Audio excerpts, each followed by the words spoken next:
एक बार फिर से हार्दिक स्वागत करता हूं। आज के वीडियो लेक्चर में हम बातचीत करेंगे यूजीसी एनटीए नेट सन 2019 दिसंबर के प्रश्न पत्र पर।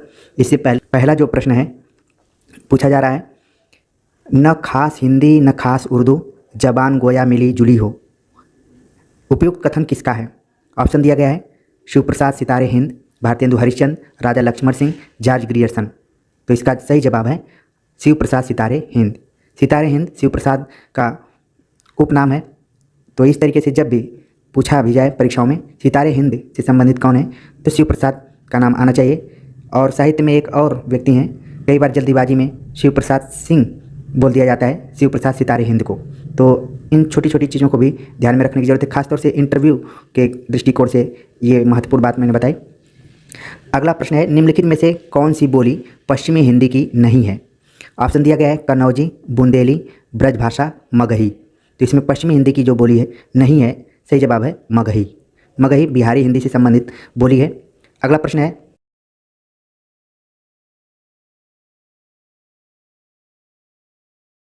सिफारिश किस भाषा का शब्द है? ऑप्शन दिया गया है हिंदी, फारसी, अरबी, तुर्की। सही जवाब है फारसी भाषा का शब्द है सिफारिश। अगला प्रश्न है, संज्ञा अथवा सर्वनाम के जिस रूप से उसका संबंध वाक्य के किसी दूसरे शब्द के साथ प्रकाशित होता है उसे क्या कहते हैं? ऑप्शन दिया गया है विकृत अव्यय, कारक, संबंध सूचक, क्रिया विशेषण। तो इनमें से हमें प्रश्न का उत्तर देना है। तो इसका जो सही जवाब है वो है आपका कारक। कारक जब हिंदी व्याकरण से संबंधित मेरा वीडियो लेक्चर देखेंगे तो संज्ञा और सर्वनाम दोनों का जब वाक्य के साथ या दूसरे शब्दों के साथ संबंध बतलाया जाता है तो वो कारक कहलाता है। ठीक है ना? जैसे राम ने रावण को मारा, या फिर अन्य जो भी उदाहरण दिए जाते हैं वो सब संज्ञा और सर्वनाम के साथ जब वाक्य या शब्द को जोड़ा जाता है तो वहाँ पर कारक का उपयोग किया जाता है। अगला प्रश्न है, इस मेले का उद्देश्य है कि व्यापार की वृद्धि हो। यह किस प्रकार का वाक्य है? अच्छा, एक चीज़ आप ध्यान दीजिए कि जब हम 2020 के प्रश्न पत्र को हल कर रहे थे तो उसमें वाक्य से संबंधित कम सवाल आ रहे थे, लेकिन 2019 में वाक्य से संबंधित कुछ सवाल आ रहे हैं। और यही होता है कि पेपर कई बार कठिन से प्रतीत होने लगते हैं जब किसी एक ही का खंड से ज़्यादातर सवाल पूछ लिए जाते हैं। तो प्रश्न था कि इस मेले का मुख्य उद्देश्य है कि व्यापार की वृद्धि हो।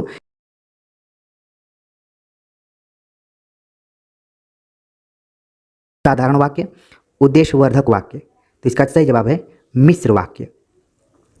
अगला प्रश्न है, भारतीय संविधान के किस अनुच्छेद के अनुसार उच्चतम न्यायालय तथा उच्च न्यायालय में सब कार्यवाहियाँ अंग्रेजी भाषा में होंगी? अनुच्छेद 343, अनुच्छेद 344, अनुच्छेद 346, अनुच्छेद 348। तो इसका जो सही जवाब है अनुच्छेद 348 के तहत ये प्रावधान किया गया है। बाकी अनुच्छेद 343 के बारे में पिछले प्रश्न पत्र में हमने विस्तार से विचार किया था कि उसका क्या इम्पोर्टेंट रोल है।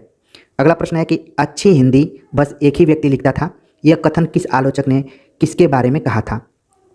ऑप्शन दिया गया हजारी प्रसाद द्विवेदी ने निराला के बारे में, महावीर प्रसाद द्विवेदी ने बालमुकुंद गुप्त के बारे में, रामचंद्र शुक्ल ने जयशंकर प्रसाद के बारे में, नंदुलारे वाजपेयी ने महावीर प्रसाद द्विवेदी के बारे में। इसका सही जवाब है महावीर प्रसाद द्विवेदी ने बालमुकुंद गुप्त के बारे में इस बात को लिखा था। अगला प्रश्न है, तात्विक दृष्टि से न तो हम इन्हें यानी कबीर को पूरे अद्वैतवादी कह सकते हैं और न एकेश्वरवादी। कबीर से संबंधित यह विचार किसका है? ठीक है, ऑप्शन दिया गया हजारी प्रसाद द्विवेदी, रामचंद्र शुक्ल, राहुल साकृत्यायन, माता प्रसाद गुप्त। तो इसका सही जवाब है रामचंद्र शुक्ल। जब मैंने रामचंद्र शुक्ल के हिंदी साहित्य इतिहास पर एक विस्तृत लेक्चर सीरीज चलाया था तो उसमें आप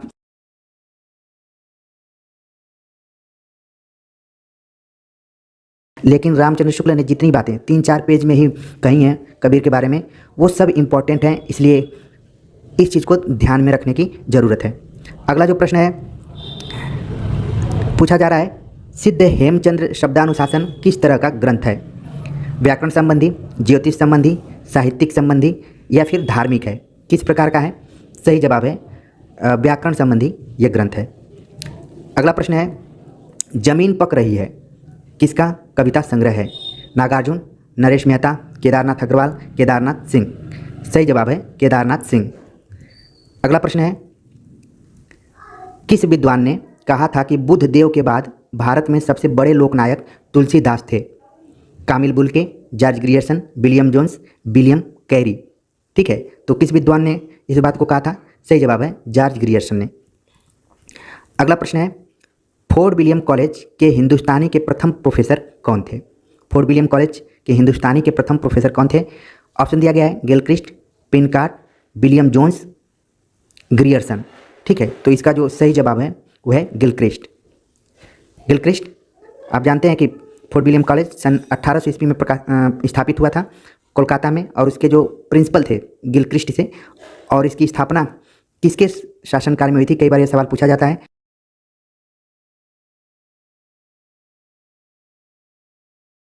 समीक्षा से विवाद उत्पन्न हो गया। ऑप्शन दिया गया है नेमीचंद्र जैन, धर्मवीर भारती, भारत भूषण अग्रवाल, भगवत शरण उपाध्याय। ठीक, तो इसका जो सही जवाब है भगवत शरण उपाध्याय ने एक समीक्षात्मक लेख लिखा था उर्वशी यानी कि रामधारी सिंह दिनकर की रचना पर, उसको लेकर विवाद उत्पन्न हो गया। बाद में अन्य आलोचकों ने लिखा जिसमें कि मुक्तिबोध इत्यादि का भी नाम प्रमुखता से लिया जा सकता है। अगला जो प्रश्न है एक कविता से संबंधित है। जही पंखी के नियर होई कहें बिरह के बात, सोई पंखी जाई जरी तरीवर होई निपात। ऊहात्मकता के अतिरिक्त उक्त पंक्ति में व्यक्त भाव की क्या विशेषता है?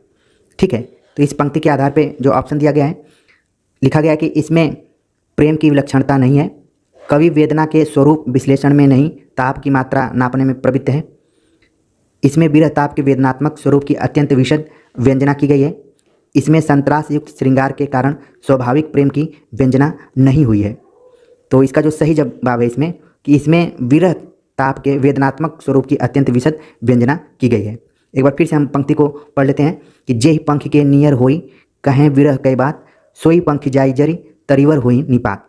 तो इसका जो सही जवाब यहाँ पर दिया गया था कि इसमें विरह ताप के वेदनात्मक स्वरूप की अत्यंत विशद व्यंजना की गई है। अगला प्रश्न है, मैं कहता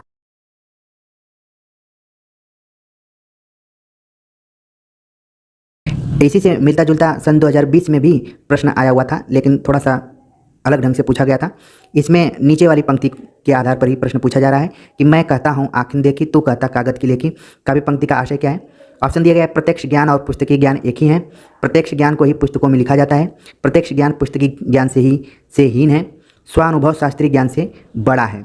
तो इसका जो सही जवाब है चौथा ऑप्शन सही होगा, स्वानुभव शास्त्रीय ज्ञान से बड़ा है। ठीक है, तो इसलिए मैं भी बार बार कहता हूँ कि किताबों को खूब पढ़िए, लेकिन अपने अनुभव को से जो ज्ञान आपने प्राप्त किया है उसका भी उपयोग अपनी परीक्षाओं के समय में कीजिए। अगला प्रश्न है, गीत फरोश में कवि क्या कहना चाहता है? ऑप्शन दिया गया है कवि के लिए सुनहरे अवसर बहुत हैं, दूसरों के मनमाफिक कविता लिखने और बेचने के लिए कवि विवश है, कवि पैसे के लिए गीत लिखता है, कवि ज्ञान और संवेदना से हीन होता जा रहा है। तो इसका जो सही जवाब है कि दूसरों के मनमाफिक कविता लिखने और बेचने के लिए कवि विवश है। ठीक है, अगला प्रश्न है,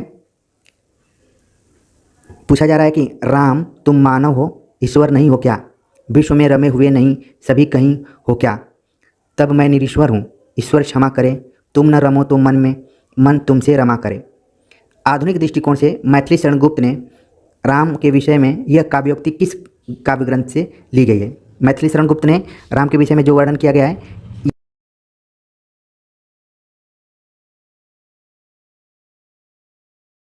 साकेत लगभग सभी ग्रेजुएशन और पोस्ट ग्रेजुएशन के पाठ्यक्रमों में लगा रहता है, खासतौर से जो उसका 9वां सर्ग है। ठीक है, तो इसका सही जवाब था साकेत। अगला प्रश्न है, धर्मवीर भारती से संबंधित, धर्मवीर भारती के संदर्भ में क्या सही नहीं है? ऑप्शन दिया गया है वे व्यक्ति स्वातंत्र्य के विरोधी कवि हैं, वे व्यक्ति स्वातंत्र्य के पक्षधर कवि हैं, वे कैशोर भावुकता के लेखक हैं, वे मिथकी संदर्भों पर आधारित कविता लिखने वाले कवि हैं। ठीक है, तो इसका जो सही जवाब है वे व्यक्ति स्वातंत्र्य के क्या हैं? विरोधी कवि हैं। ये क्या है? गलत है। समझ रहे हैं? यहाँ पर पूछा जा रहा है कि सही नहीं है, तो इस तरीके से ये जो बात है कि वे व्यक्ति स्वातंत्र्य के विरोधी हैं गलत है, और बाकी जितनी बातें क्या हैं सही हैं कि वे व्यक्ति स्वातंत्र्य के पक्षधर हैं, वे कैशोर भावुकता के लेखक हैं, वे मिथकीय संदर्भों पर आधारित कविता लिखने वाले कवि हैं, जिसमें कि अंधायु का नाम आपने सुना होगा और उसके बारे में आपने अध्ययन भी किया होगा। अगला जो प्रश्न है, अंधेर नगरी नाटक का अंतिम दृश्य है अरण्य, जंगल, बाजार, शमशान। ठीक है, तो इसका जो सही जवाब है जो अंतिम दृश्य है वो क्या है? शमशान का दृश्य है। अगला प्रश्न है, कोटेशन दिया गया है, मैंने भावना में एक भावना का वर्णन किया है, मेरे लिए वह संबंध और संबंधों से बड़ा है, मैं वास्तव में अपनी भावना से प्रेम करती हूँ जो पवित्र है, कोमल है,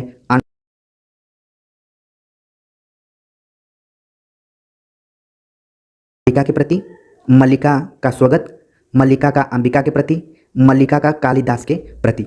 ठीक है, तो इस प्रश्न का जो सही जवाब है मल्लिका का अंबिका के प्रति। आप जानते हैं कि ये जो कोटेशन लिया गया है आषाढ़ का एक दिन नाटक से लिया गया है, मोहन राकेश द्वारा लिखित नाटक है, तो उसमें मल्लिका का अंबिका के प्रति यह कथन कहा गया है। ठीक है, ये जो संवाद है। अगला प्रश्न है, कोटेशन से संबंधित है, भाषा ठीक करने से पहले मैं मनुष्यों को ठीक करना चाहता हूँ, समझे। यह प्रस्तुत संवाद चंद्रगुप्त नाटक के किस पात्र का है? चंद्रगुप्त नाटक से इसको लिया गया है। पात्रों का नाम दिया गया है वररुचि, चाणक्य, चंद्रगुप्त, राक्षस। तो इसका जो सही जवाब है चाणक्य। अगला प्रश्न है, सर्वसुख नामक अग्रवाल बनिया की कथा किस उपन्यास में उल्लिखित है? ऑप्शन दिया गया है, देवरानी जेठानी की कहानी, वामा शिक्षक, भाग्यवती, निसहाय हिंदू। ठीक है, तो इसका जो सही जवाब है देवरानी जेठानी की कहानी सर्वसुख नामक अग्रवाल बनिया की है उसमें। ठीक। अगला प्रश्न है, हिंदी में नावल के अर्थ में उपन्यास पद का प्रथम प्रयोग किसने किया? महावीर प्रसाद द्विवेदी, भारतेंदु हरिश्चंद्र, प्रताप नारायण श्रीवास्तव, बालकृष्ण भट्ट। ठीक है, तो इसका जो सही जवाब है भारतेंदु हरिश्चंद्र ने हिंदी में नावल के अर्थ में उपन्यास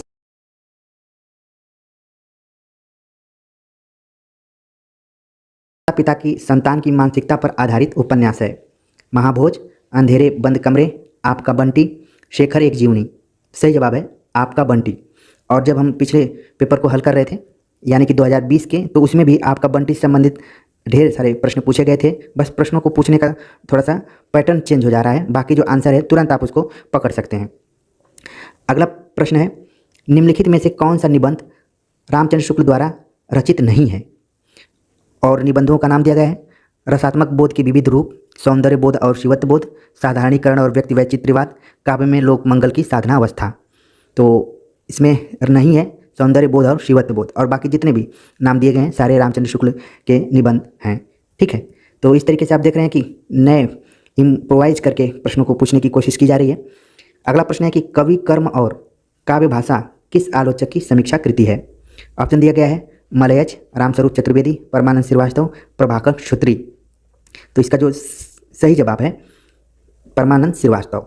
कवि कर्म और काव्य भाषा के रचनाकार हैं, आलोचक हैं परमानंद श्रीवास्तव। अगला प्रश्न है, आवारा मसीहा किस साहित्यकार की औपन्यासिक जीवनी है?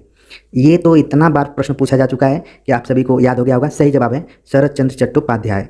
ठीक है, अगला प्रश्न है, अफ्रीका में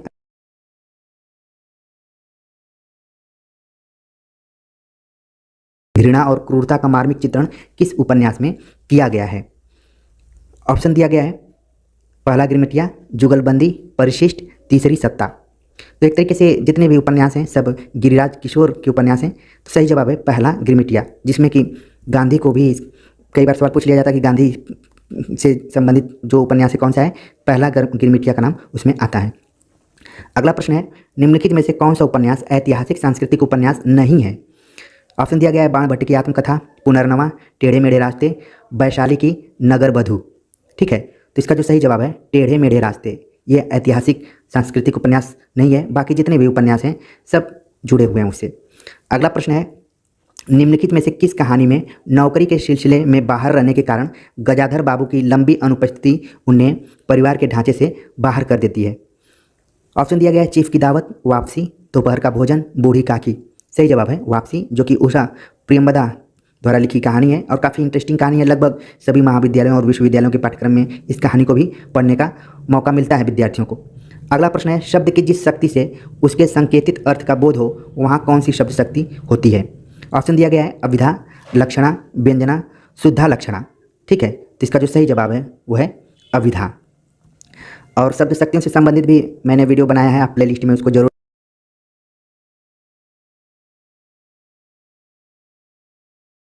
सात्विक भावों का इनमें से कौन सा समूह सही है? अब सात्विक भाव जिनकी संख्या कुल 8 मानी जाती है। ठीक है, तो उनमें कौन सा सही है समूह, उसके बारे में पूछा जा रहा है प्रश्न। तो इसका जो सही जवाब अभी मैं विकल्प पढ़ दे रहा हूँ, श्वेत, रति, वैपथु, वैमर्ण, प्रलय।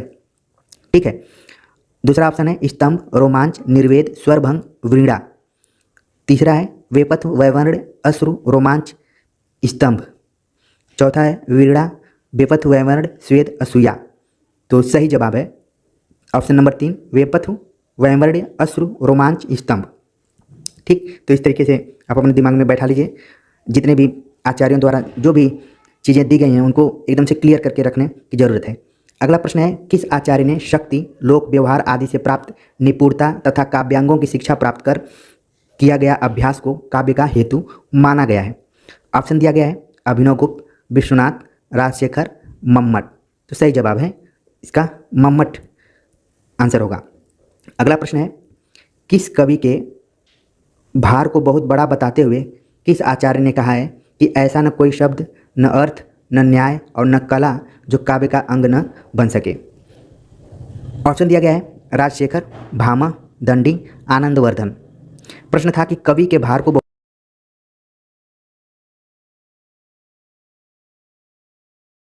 का अंग न बन सके, किसने इस बात को कहा है? तो इसका जो सही जवाब है भामा ने इसको कहा है। अगला प्रश्न है, आनंदवर्धन ने किस काव्य को ध्वनि कहा है? ऑप्शन दिया गया है जिसमें शब्द और अर्थ दोनों अपना महत्व बनाए रखकर अर्थ प्रतिपादन करें। ऑप्शन नंबर 2, जिसमें शब्द की सत्ता गौण और अर्थ की सत्ता प्रमुख हो। 3, जहां शब्द और अर्थ दोनों अपने अर्थ का उत्सर्जन कर व्यंग्यार्थ को अभिव्यक्त करें। ऑप्शन नंबर 4, जहां अर्थ की सत्ता गौण और शब्द की सत्ता प्रधान हो। अब इसमें किसको आनंदवर्धन ने ध्वनि काव्य कहा है? तो इसका जो सही जवाब है जो ऑप्शन नंबर 3 है, जहां शब्द और अर्थ दोनों अपने अर्थ का उत्सर्जन कर व्यंग्यार्थ को अभिव्यक्त करें। तो अगला प्रश्न है, नीत्शे का संबंध किस विचारधारा से है? मनोविश्लेषणवाद, उत्तराधुनिकतावाद, मार्क्सवाद, अस्तित्ववाद। तो इसका सही जवाब है अस्तित्ववाद। नीत्शे अस्तित्ववादी विचारक था।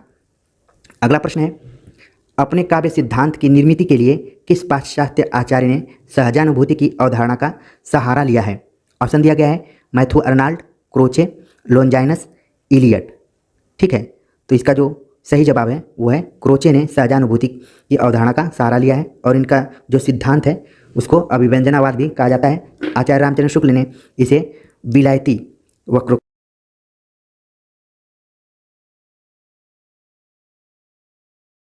काव्य रचना किस प्रकार करता है?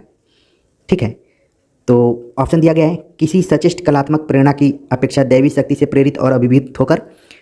सचेष्ट कलात्मक प्रेरणा और दैवी शक्ति से अभिभूत होकर, देवी शक्ति की भूमिका से निरपेक्ष कलात्मक प्रेरणा द्वारा, अपने वैज्ञानिक ज्ञान के सम्यक प्रयोग द्वारा। ठीक है, तो इसका जो सही जवाब है किसी सचेष्ट कलात्मक प्रेरणा की अपेक्षा दैवी शक्ति से प्रेरित और अभिभूत होकर। प्लेटो से संबंधित भी वीडियोज आप देख सकते हैं प्लेलिस्ट में जाकर। अगला प्रश्न है, रामविलास शर्मा कृत महावीर प्रसाद द्विवेदी और हिंदी नवजागरण का प्रकाशन काल है? ऑप्शन दिया गया है 1965, 1977, 1982, 1972। सही जवाब है 1977 में रामविलास शर्मा ने महावीर प्रसाद द्विवेदी और हिंदी नवजागरण से संबंधित पुस्तक को लिखा था। अगला प्रश्न है, अस्मितामूलक विमर्श को किस साहित्यिक पत्रिका ने सर्वाधिक संवर्धित किया है? ऑप्शन दिया गया है वर्तमान साहित्य, वागर्थ, हंस, दस्तावेज। तो सही जवाब है हंस पत्रिका, जिसके संपादक राजेंद्र यादव थे। उन्होंने इसका पुनर्प्रकाशन किया था नई दिल्ली से और जितने भी अस्मितावादी विमर्श थे खासतौर से दलित और स्त्री दोनों को उन्होंने अपने पत्रिका के केंद्र में रखा। ठीक है, अगला प्रश्न है, पीछे लागा जाय था लोकवेद के साथ, आगे थे सतगुरु मिला।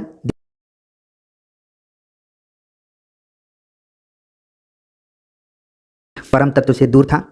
लोक और वेद की रूढ़िवादिता ने परम तत्व के अभिमान का मार्ग प्रशस्त किया। सतगुरु के ज्ञान रूपी प्रकाश से मैंने परम तत्व का साक्षात्कार किया। सतगुरु ने दीपक थमाकर संसार में भटकने के लिए छोड़ दिया। तो पूछा जा रहा है कि इसमें कबीर क्या कहना चाहते हैं? ऑप्शन, थोड़ा सा ये बड़ा प्रश्न है, ऑप्शन नीचे दिया गया है कि इसमें से सही विकल्प कौन सा होगा।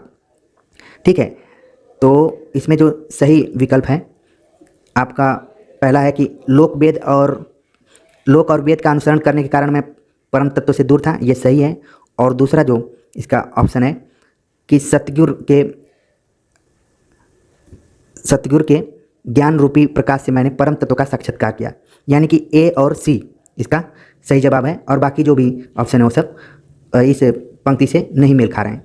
ठीक है, अगला प्रश्न है, थोड़ा सा बड़ा प्रश्न यहाँ पर आ रहा है तो टाइम भी लगेगा, तो आप सब ध्यान से इसको सुनिए क्योंकि अब पैटर्न धीरे धीरे बदल गया है तो समझने की जरूरत है। उत्तरकांड के कलयुग प्रसंग में तुलसीदास ने लिखा है, आचारहीन और वेद विरोधी लोग ज्ञानी और सन्यासी कहलाएंगे। माता पिता अपने बच्चों को मानव धर्म की शिक्षा देंगे। पत्नी के मर जाने और घर गृहस्थी और संपत्ति के नष्ट हो जाने के बाद लूटे पीटे लोग ही संन्यास ग्रहण करेंगे। कलयुग में अच्छा समय होगा और लोग सुखी होंगे। निम्नलिखित में से तुलसीदास द्वारा कहे गए सही विकल्प चुनिए। तो अब इसमें से सही विकल्प कौन सा है उसको हमें बताना है। तो तुलसीदास ने जो बात कही थी उत्तरकांड में, एक तो पहला था कि आचारहीन और वेद विरोधी लोग ज्ञानी और सन्यासी कहेंगे। आमतौर पर आप कलयुग को लेकर अपने आसपास के लोगों के मुंह से भी सुनते होंगे कि ये बड़ा ज़माना ख़राब है, कलयुग का समय है, तो आप आज जान जाएंगे कि क्यों इस तरीके की बातें वो कहा करते हैं। तुलसीदास ने लिखा है कि आचारहीन और वेद विरोधी लोग ज्ञानी और सन्यासी कहलाएंगे। तीसरा है कि पत्नी के मर जाने और घर गृहस्थी और संपत्ति के नष्ट हो जाने के बाद लूटे पीटे लोग ही संन्यास ग्रहण करेंगे। ये जो दोनों ऑप्शन है, मतलब कि ए और सी इसका सही जवाब होगा। उत्तरकांड में ये सब बातें तुलसीदास ने लिखी हैं। अगला प्रश्न है, भारत भारती के संबंध में कौन सा कथन सही है। ठीक, ऑप्शन दिया गया है, भारत भारती की रचना मुसद्दसे मद्दो जज्रे इस्लाम की प्रेरणा से हुई। दूसरा ऑप्शन है कि राष्ट्रीय सांस्कृतिक चेतना जगाने में यह कृति विफल रही। तीसरा है गुप्त जी भारत दर्पण के लेखक ब्रजमोहन दत्तात्रेय कैफी से भी प्रभावित थे। चौथा ऑप्शन है इसमें आद्यांत भारत की दयनीय स्थिति का वर्णन किया गया है। अब इसमें जो प्रश्न पूछा जा रहा है कि कौन सा विकल्प सही होगा इसमें, ठीक है, तो इसमें जो सही ऑप्शन आपका आ रहा है भारत भारती के संबंध में कि इसकी जो रचना हुई है मुसद्दे मद्दो जज्रे इस्लाम की प्रेरणा से हुई, बात सही है। और जो सी ऑप्शन है कि गुप्त जी भारत दर्पण के लेखक ब्रजमोहन दत्तात्रेय कैफी से भी प्रभावित थे, ये दोनों कथन क्या हैं, सही हैं। इस तरीके से इसका सही जवाब होगा ए और सी, जो विकल्प में आपको दिया हुआ है ए और सी यहाँ पर। ठीक, अगला प्रश्न है, प्रश्नों को की जो प्रकृति है थोड़ी सी लंबी हो गई है तो इसलिए समय लग रहा है बताने में। दिवस का अवसान समीप था, गगन था कुछ लोहित हो चला, तरुशिखा पर थी अब राजती, कमलिनी कुल वल्लभ की प्रभा। इन काव्य पंक्तियों का आशय है। ठीक, और ये पंक्ति कई बार परीक्षाओं में पूछी जाती है। क्या आशय है इसका कि सूर्यास्त हो गया था, आसमान में लालिमा फैलने लगी थी, चिड़िया अपने नीड़ों में विश्राम कर रही थीं, पेड़ों की फुनगियों पर सूरज की आखिरी किरणें विराजमान थीं, और नीचे विकल्प दिया गया है, उन विकल्प के आधार पे हमें उत्तर देना है। ठीक है, तो इसमें जो सही विकल्प है कि आसमान में लालिमा फैलने लगी थी और पेड़ों की फुनगियों पर सूरज की आखिरी किरणें विराजमान थीं। इस पंक्ति को अगर पढ़ेंगे आप तो कि दिवस का अवसान समीप था, गगन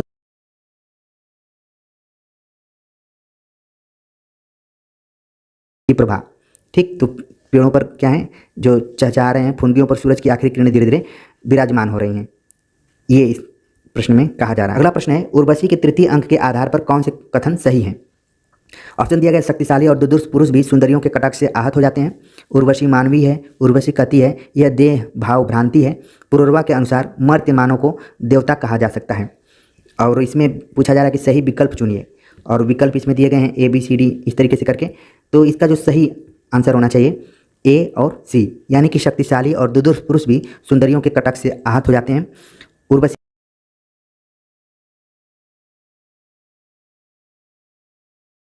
ऑप्शन नंबर 4। अगला प्रश्न है, अंधेरे में कविता से संबंधित कौन सी टिप्पणियां रामविलास शर्मा की हैं। ऑप्शन ए है, अंधेरे में कविता की मूल समस्या यह है कि मध्य वर्ग का बुद्धिजीवी सर्वहारा वर्ग से तादाद में कैसे स्थापित करें। बी, कवि मुक्तिबोध के लिए अस्मिता की खोज व्यक्ति की खोज नहीं बल्कि अभिव्यक्ति की खोज है। सी, मुक्तिबोध के काव्य संसार की पटभूमि असंदिग्ध रूप से ऐसी शासन व्यवस्था है जो निहायत चालाक होने के कारण बेहद आतताई है। ऑप्शन डी है, मुक्तिबोध की मुख्य समस्या है अपना वर्ग छोड़कर दूसरे वर्ग के साथ तादाद में स्थापित करना। और इसमें भी ऑप्शन दिया गया है ए बी सी डी करके। तो इसका जो सही जवाब है रामविलास शर्मा की जो टिप्पणियाँ हैं उसमें पहला ऑप्शन है कि अंधेरे में कविता की मूल समस्या यही है कि मध्य वर्ग का बुद्धिजीवी सर्वहारा वर्ग से तादाद में कैसे स्थापित करें। और डी ऑप्शन है मुक्तिबोध की समस्या है अपना वर्ग छोड़कर दूसरे वर्ग के साथ तादाद में स्थापित करना, यानी कि ए और डी जो ऑप्शन है वो सही होगा। अगला प्रश्न है, कीने हूँ कोरिक जतन अब कई काढ़े कौन, भो मनमोहन रूप मिली पानी में कौ लौन। इस दोहे के संबंध में क्या सही है?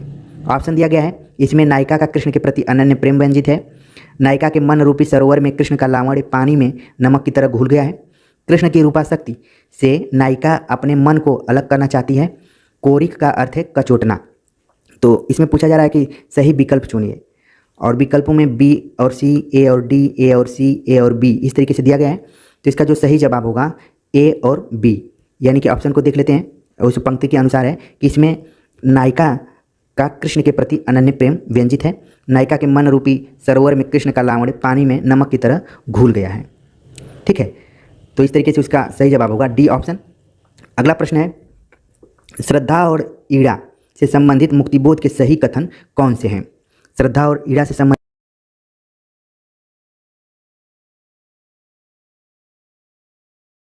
श्रद्धा के पास कोई अपना सार्वजनिक जीवन नहीं है, ईड़ा बुद्धिवाद का प्रतीक है, श्रद्धा में आत्मबद्ध भावुकता का अभाव है। ठीक है, तो इसमें पूछा जा रहा है कि मुक्तिबोध के अनुसार कौन सा सही कथन है? तो मुक्तिबोध ने जो बात कही थी कि ईड़ा का व्यक्तित्व सामाजिक सार्वजनिक महत्व से विन्यस्त है, ये सही है। श्रद्धा के पास कोई अपना सार्वजनिक जीवन नहीं है, यानी कि इसका जो सही जवाब है वो होगा ए और बी, जो ऑप्शन दिया गया है वो सही होगा। अगला प्रश्न है, निम्नलिखित में से कौन कथन रामविलास शर्मा के हैं? रामविलास शर्मा को केंद्र में रखकर इस बार इस प्रश्न पत्र में कुछ ज़्यादा ही प्रश्न पूछे जा रहे हैं।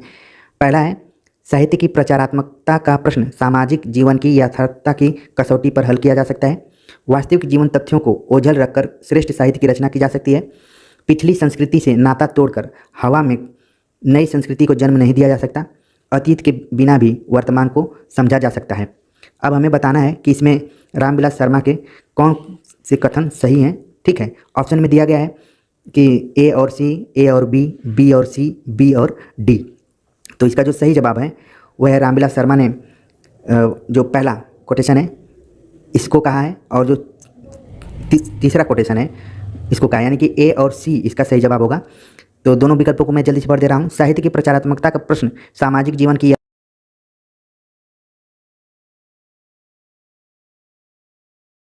किया जा सकता।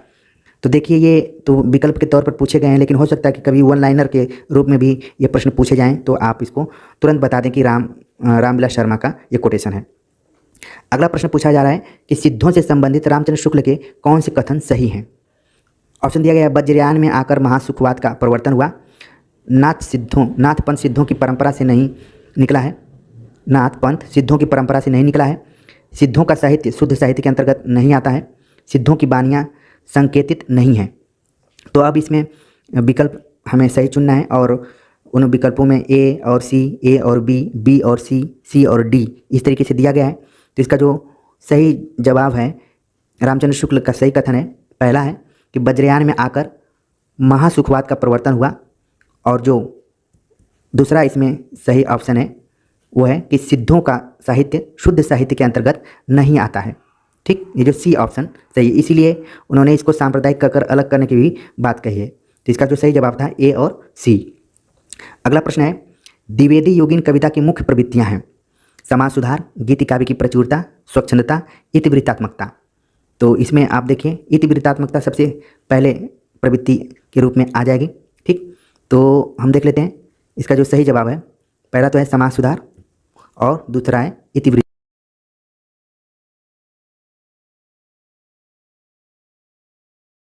कि निम्नलिखित में से गीति नाट्य है?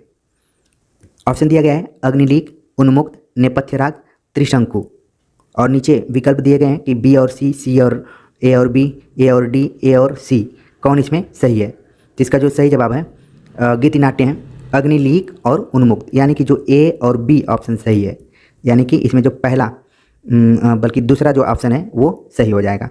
ठीक, अगला जो प्रश्न है, शास्त्रानुसार अर्थ प्रकृति के कितने प्रकार हैं? अर्थ प्रकृति, ठीक, यत्न, विमर्श, बिंदु, बीज, कितने प्रकार इसमें विकल्प में शामिल हैं उसको हमें बताना है। तो इसका जो विकल्प दिया गया है ए और बी और सी और डी, ए और सी। तो इसका जो सही जवाब है वो है सी और डी इसमें सही है, यानी कि बिंदु और बीज ये अर्थ प्रकृति के प्रकार हैं। अगला प्रश्न है भीष्म साहनीकृत तमस उपन्यास का कथानक किन मुख्य विषयों पर केंद्रित है? भीष्म साहनी का जो तमस उपन्यास है किन मुख्य बिंदुओं पर है? ऑप्शन दिया गया है विभाजन की त्रासदी, सामाजिक विषमता, स्त्री विमर्श, सांप्रदायिक विद्वेष। ठीक, तो इसका जो सही जवाब होना चाहिए, पहले तो विभाजन की त्रासदी है। ठीक,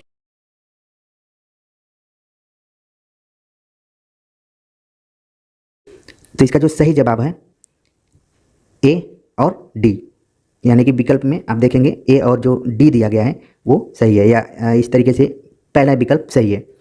अगला प्रश्न है प्रेमचंद की किन कहानियों में देशी रियासतों के राजाओं का चरित्र और वहाँ चलने वाली राजनीतिक गतिविधियों का चित्रण मिलता है?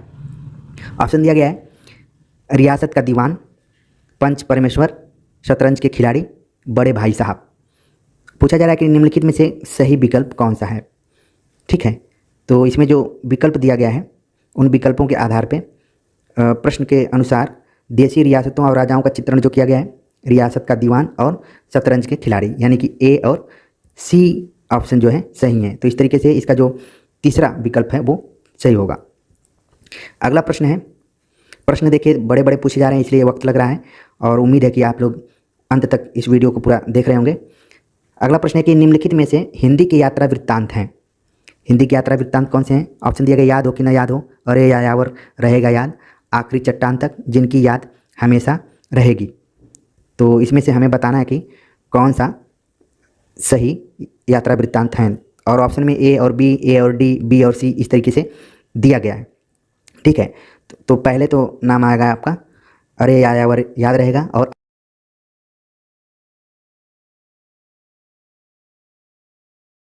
सही जवाब है ऑप्शन नंबर 4। अगला प्रश्न है निम्नलिखित में से दलित जीवन पर आधारित उपन्यास है?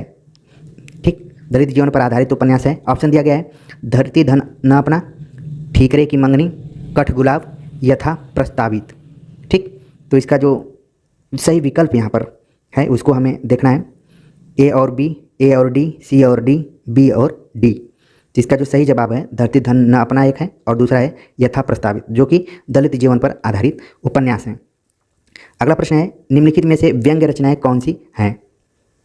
व्यंग्य रचनाओं के बारे में बताना है। तो ऑप्शन दिया गया है भूलने के विरुद्ध, जीप पर सवार इल्लियाँ, यहाँ पर झल्लियाँ होना चाहिए था, अपनी अपनी बीमारी, निषाद बांसुरी।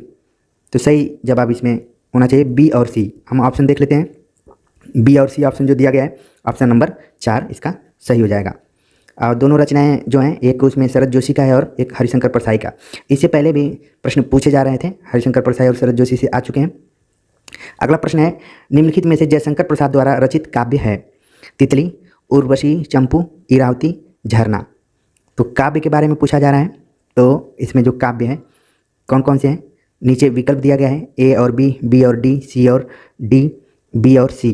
ठीक, तो इसका जो सही जवाब है बी और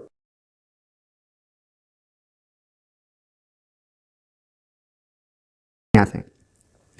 ठीक है, तो देख रहे हैं कि आप एक ही रचनाकार के अलग अलग एंगल से प्रश्न पूछ लिए जा रहे हैं, एक ही साथ कविता के भी प्रश्न पूछे जा रहे हैं और उपन्यास के भी प्रश्न पूछ लिए जा रहे हैं। अगला प्रश्न है कि निम्नलिखित में से डायरी साहित्य है? प्रवासी की डायरी, एक साहित्य की डायरी, दिल्ली मेरा परदेश, ऋण जल धन जल। ठीक है, इसमें डायरी साहित्य के अंतर्गत कौन सी रचना आएगी उसको हमें बताना है। तो इसका जो सही जवाब है पहला तो है प्रवासी की डायरी, और दूसरा है दिल्ली मेरा परदेश, यानी कि ए और सी। तो हम विकल्प में देख लेते हैं ए और सी किस में दिया गया है, मतलब कि विकल्प नंबर 4 जो है वो सही होगा। अगला प्रश्न है निम्नलिखित में से विदेशी परिवेश पर आधारित कौन सी उपन्यास नहीं है? विदेशी परिवेश पर आधारित कौन सी उपन्यास नहीं है? उपन्यासों का नाम दिया गया है परिशिष्ट, चक्रव्यूह, वे दिन, सफ़र के साथी। ठीक है, तो बताना है हमें कि विदेशी ने, तो आप ये प्रश्न पुराना एक तरीके से आ गया है, 2020 में भी आया था। परिशिष्ट और चक्रव्यूह जो हैं ये विश्वविद्यालय जीवन पर आधारित हैं, विश्वविद्यालय परिसर पर। तो इस तरीके से इसका जो सही जवाब होगा वो होगा ए और बी। ठीक है, तो इस तरीके से कुछ कुछ प्रश्न रिपीट भी हो रहे हैं। देख रहे हैं कि 2019 में जो कुछ सवाल आए थे वो 2020 में भी घूम फिर कर आए हैं, तो इस चीज़ को आपको ध्यान में रखना है। अगला प्रश्न है, अरस्तु के विरेचन सिद्धांत, अरस्तु के विरेचन पद की व्याख्या विद्वानों ने किन अर्थों में की है? धर्मपरक, राजनीतिपरक, कलापरक, अर्थपरक। ठीक है, तो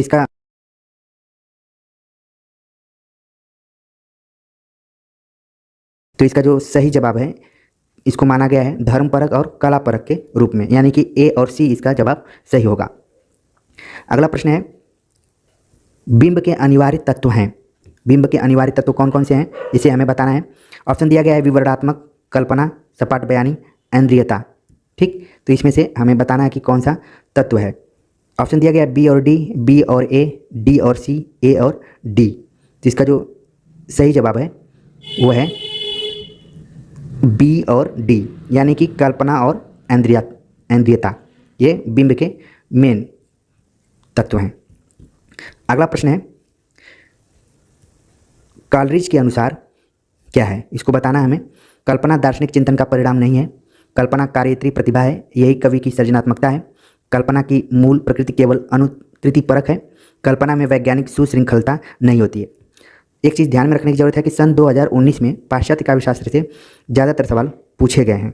ठीक है, तो कॉलरिज ने जो बात कही है कल्पना के संदर्भ में, उसमें सही है। कल्पना कार्यत्री प्रतिभा है, यही कवि की सृजनात्मकता है, और कल्पना में वैज्ञानिक सुशृंखलता नहीं होती है, यानी कि जो इसका दूसरा ऑप्शन है वो सही हो जाएगा। ठीक, अगला प्रश्न है, इनमें से कौन से अलंकार सादृश्य मूलक हैं? विभावना, व्यतिरेक, उत्प्रेक्षा, असंगति अलंकार। ठीक, तो इसमें सही विकल्प हमने चुनना है ए और डी, बी और डी, बी और सी, ए और सी। ठीक है, तो सादृश्य मूलक हैं व्यतिरेक और उत्प्रेक्षा अलंकार, यानी कि बी और सी जो ऑप्शन है वो सही होगा। ठीक, तो इस तरीके से सवाल जो पूछे जा रहे हैं धीरे धीरे इनका पैटर्न, निम्नलिखित काव्य पंक्तियों को उनके रचनाकारों के साथ सुमेलित करना है। एक तरफ काव्य पंक्तियाँ दी गई हैं, दूसरे तरफ रचनाकारों का नाम दिया गया है। रचनाकारों में हैं कड़हप्पा, सरहप्पा, जगनिक, विद्यापति, रैदास, और पंक्तियाँ हैं पंडिय सयल सत्य बखाड़ई, देहई बुद्ध बसंत रजाड़ई, 12 बरिस ले कुकर जिए और 13 ले जिए सियार, बड़ कौशल तुअ राधे किनल कन्हाई लोचन आधे, जाति ओछा पाति ओछा ओछा जन्म हमारा। तो इसमें हमें मिलान करना है। तो सबसे पहले मिलान करते समय प्रश्नों को यही ध्यान में रखना चाहिए कि जो सबसे पहले आता हो उसे हम मिलाते हैं।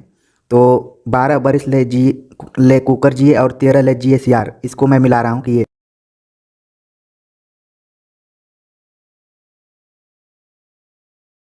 विकल्प है, थोड़ा सा उस पर भी हम टैली करें। तो बी का जो तीसरा है हम ऑप्शन में देख लेते हैं। एक ही ऑप्शन है, जो ऑप्शन एक है उसमें आपको बी का तीसरा यहाँ पर दिखाई पड़ रहा है। इसका मतलब है कि अन्य का उत्तर भी आपको आसानी से मिल जाएगा, यानी कि 12 बरिस ले कुकर जिए का जगनिक हो गया, और पंडिय सयल का हो गया सरहप्पा, बड़ा कौशल तू राधे निकल कन्हाई लोचन आधे, ये विद्यापति की पंक्तियाँ हो गई, और जाति ओछा पाति ओछा ओछा जन्म हमारा, ये रैदास का हो गया। ठीक है, इस तरीके से इसका जो सही आंसर होगा ऑप्शन नंबर 1 होगा। अगले प्रश्न पर बात करें तो अगला प्रश्न है, इसको भी मिलाना ही है। एक तरफ दिया गया है निम्नलिखित क्रांतिकारी कविताओं को उनके रचनाकारों के साथ सुमेलित कीजिए। अच्छा, कविताएं तो हैं, लेकिन कैसी कविताएं हैं? क्रांतिकारी कविताएं। देख रहे हैं पहले के जब प्रश्न पूछे जाते थे तो सामान्य तौर पर कविताएं लिख दिया जाता था, लेकिन अब कविताओं की भी कैटेगरी बना दी गई है। तो क्रांतिकारी कविताएं एक तरफ दी गई हैं और दूसरी तरफ रचनाकारों का नाम है। रचनाकारों में है राम नरेश त्रिपाठी, माखनलाल चतुर्वेदी, जयशंकर प्रसाद, बालकृष्ण शर्मा नवीन, सुभद्रा कुमारी चौहान। तो आप इन सबको अपने दिमाग में फिक्स कर लीजिए। कविताएं हैं वीरों का कैसा हो बसंत, कैदी और कोकिला, जवानी, हिमाद्री तुंग श्रृंग से। ठीक है, तो इसमें लगभग सभी उत्तर आ रहे होंगे आप सभी को। मिलाते हैं, हिमाद्री तुंग श्रृंग से हो गया जयशंकर प्रसाद का, यानी कि डी का तीसरा ऑप्शन सही है। वीरों का कैसा हो बसंत, ये सुभद्रा कुमारी चौहान, यानी कि ए का वी।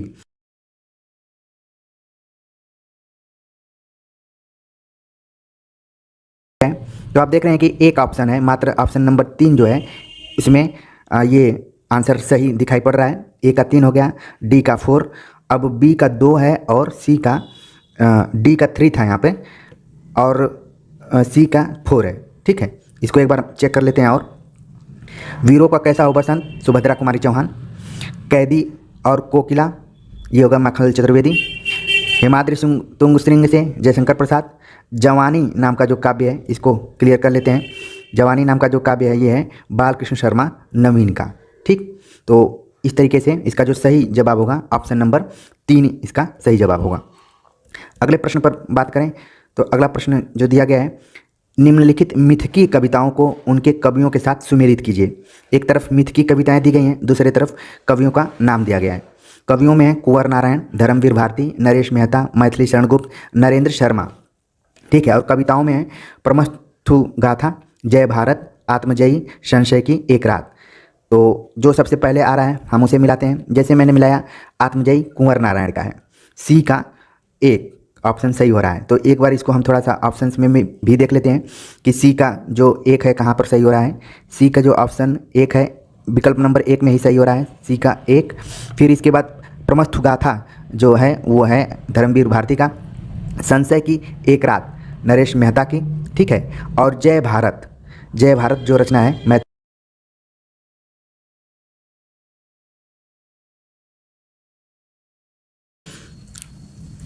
मिलान करने वाला ही है। और पंक्तियां दी गई हैं, एक तरफ पंक्तियां हैं, दूसरी तरफ रचनाकार हैं। रचनाकारों में नाम दिया गया है देव, पद्माकर, ठाकुर, प्रताप शाही, भिखारी दास। ठीक है, और पंक्तियां हैं कौन परी यह बानी, अरिनित निर्भरी, गगरी ढरकावे। दूसरी पंक्ति है गुलगुली गिल में गलीचा हूँ, गुनी जन है चांदनी है, चिक है चिरागन की माला है। तीसरी पंक्ति है सेवर सिपाही हम उन राजपूतन के, दान युद्ध जुर्बे में ने कुजे न मुर्के। चौथी पंक्ति है अभिधा उत्तम काव्य है, मध्य लक्षणालीन, अधम व्यंजना रस विरस, उल्टी कहत नवीन।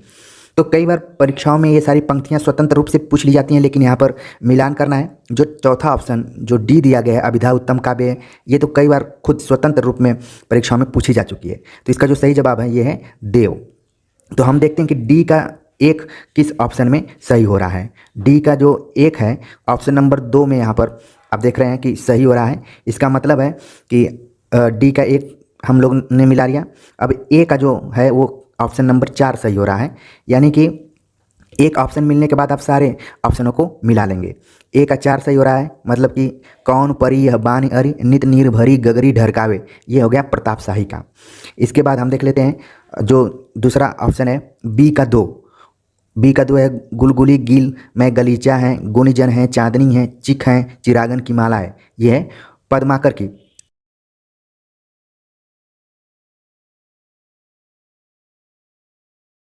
ही अंतर रहा है। तो इस तरीके से आपका जो सही जवाब होगा ऑप्शन नंबर 2 इसमें सही हो जाएगा।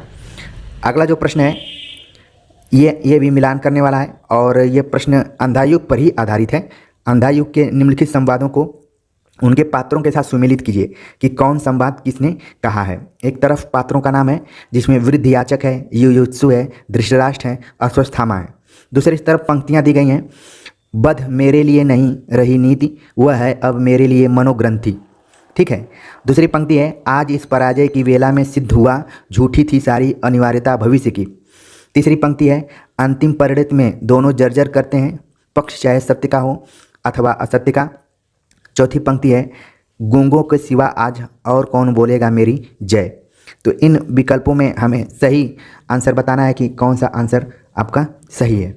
ठीक है, तो पहले हम मिलान करते हैं कि हमें कौन इसमें आ रहा है। तो इसमें हम देखते हैं कि जो ऑप्शन नंबर ए का है कि वध मेरे लिए नहीं रही नीति, वह है अब मेरे लिए मनोग्रंथि। इसका जो सही जवाब है अश्वत्थामा ने इस पंक्ति को कहा है। ठीक है, तो इस तरीके से हम देखते हैं कि ए का IV किस में सही हो रहा है। ए का जो IV सही हो रहा है विकल्प नंबर 3 में सही हो रहा है। इसका मतलब कि पहले ए का IV बी का 1 होगा। बी का हम देख लेते हैं 1 कि झूठी थी सारी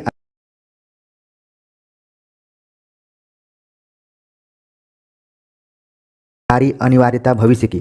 तो इसको किसने कहा है, इसको कहा है वृद्ध याचक ने। ठीक है, वृद्ध याचक ने इस पंक्ति को कहा है, यानी कि बी का 1 हो गया।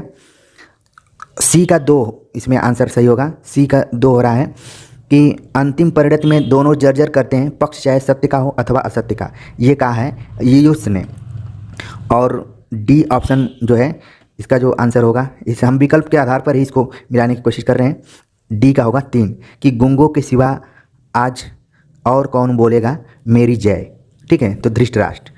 तो इस तरीके से जो पंक्तियाँ मिलान की गई, तो सही जवाब आपका आया है ऑप्शन नंबर 3, विकल्प सही हो जाएगा।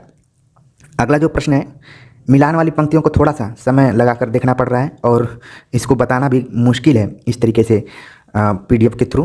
ठीक है, फिर भी आप सुन के याद कर सकते हैं कि किसकी पंक्ति कौन है, और कई बार यही याद करना परीक्षाओं में आपको लाभ पहुंचा देता है। अगला प्रश्न है कि निम्नलिखित उपन्यासों को उनसे संबद्ध पात्रों के साथ सुमेलित कीजिए। एक तरफ उपन्यास दिए गए हैं, दूसरी तरफ पात्रों का नाम दिया गया है। उपन्यासों में है तमस, राग दरबारी, महाभोज, झूठा सच, और पात्रों में है सुकुल बाबू, शेखर, रिचर्ड्स, रंगनाथ, तारा। ठीक है, तो हमें बताना है कि कौन किससे जुड़ा हुआ है।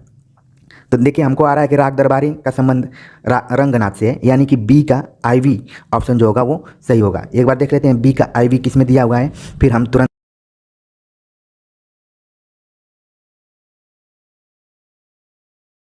3 में बी का आईवी दिया है, इस तरीके से इसका सही जवाब तो होगा ही। बाकी हम अन्य पात्रों को भी देख लेते हैं।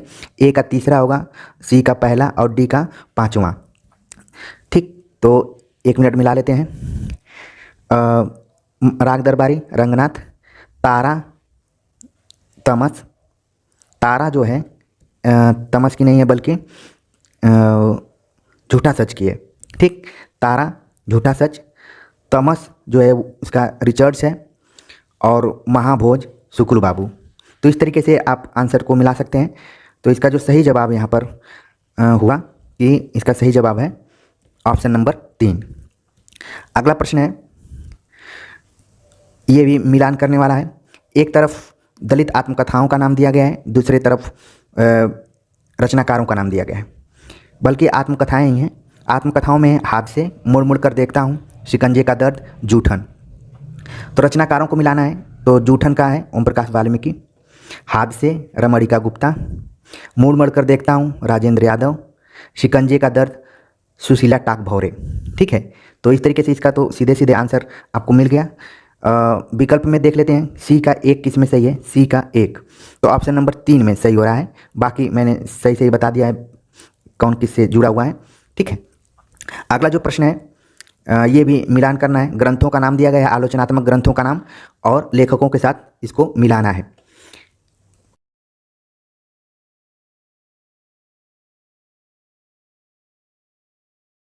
तो लगभग आपको आंसर दिमाग में बैठ गया होगा कि किसका है।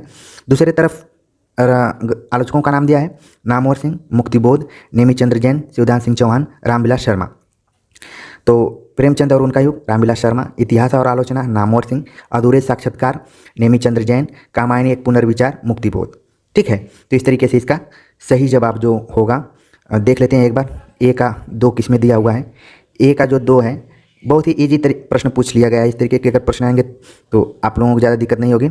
इस तरीके से इसका जो सही जवाब होगा ए होगा। ठीक है, अगला जो प्रश्न पूछा गया है, ये पंक्तियाँ पूछी गई हैं। इस तरीके के प्रश्न ही थोड़े से कठिन हो जाते हैं। साधारणीकरण के संदर्भ में पूछा जा रहा है प्रश्न। साधारणीकरण की निम्नलिखित स्थापनाओं को उनके प्रतिपादकों से सुमेलित कीजिए। एक तरफ जो प्रतिपादक है उनका नाम दिया है, रामचंद्र शुक्ल, अज्ञे, जयशंकर प्रसाद, नगेंद्र, गुलाब राय।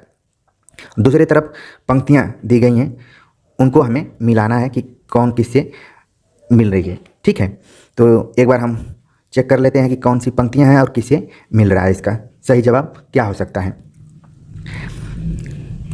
पंक्तियाँ मैं पढ़ रहा हूँ। ऑप्शन ए है, रसास्वाद में वासनात्मक तथा स्थिर मनोवृत्तियाँ जिनके द्वारा चरित्र की सृष्टि होती है, साधारणीकरण के द्वारा आनंदमय बना दी जाती हैं, इसलिए यह वासना का संशोधन करके उनका साधारणीकरण करता है। ठीक है, तो ये बात कही है जयशंकर प्रसाद ने।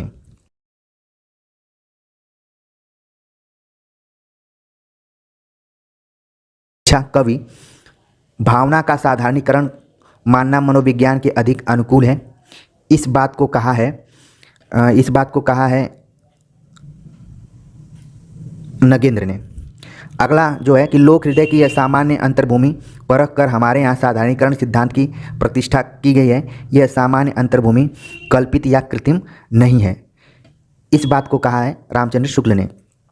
ऑप्शन डी है, जब चमत्कारिक अर्थ मर जाता है तब वह शब्द की रागोत्तेजक शक्ति भी क्षीण हो जाती है, उस अर्थ की प्रतिपत्ति करता है जिससे पुनः रागात्मक संबंध स्थापित हो।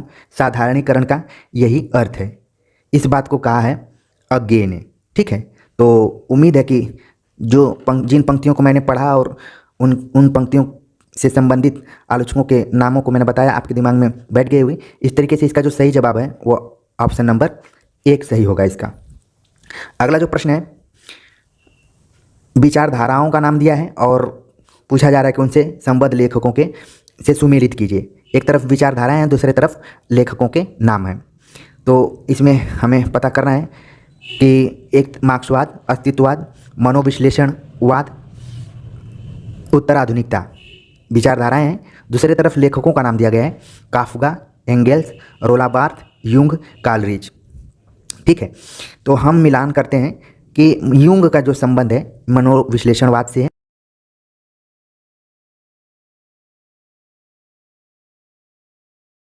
जवाब 1 हो जाएगा और बाकी को आपको मिलान कर लेना है।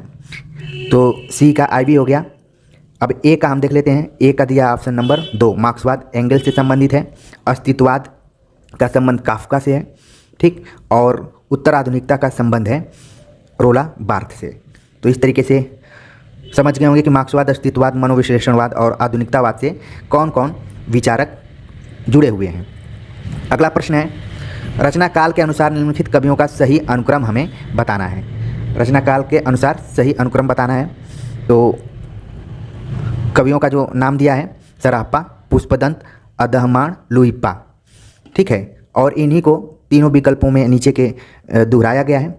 तो सबसे पहले देखिए कि किसका नाम आता है। इसमें सबसे पहले नाम आना चाहिए सरापा, लुइप्पा, पुष्पदंत और अदहमाण का। ठीक है, तो इस तरीके से इसका सही जवाब होगा 4। अगला जो प्रश्न दिया गया है ये भी उसी तरीके का है। कवियों के क्रम को बताना है हमें, और कवियों और रचनाओं के क्रम से संबंधित मैंने कई वीडियो बनाया है, आप प्लेलिस्ट में जाकर देख सकते हैं। तैयारी की दृष्टिकोण से आपके लिए काफ़ी फ़ायदेमंद होगा और आपकी तैयारी और मजबूती से आगे बढ़ती रहेगी। कवियों का नाम दिया है केशवदास, बिहारी, भूषण, सेनापति। ठीक है, तो इसमें हमें मिलान करना है। तो इस तरीके से इसका भी जो सही आंसर यहाँ पर होना चाहिए केशव, बिहारी, भूषण, सेनापति। तो केशव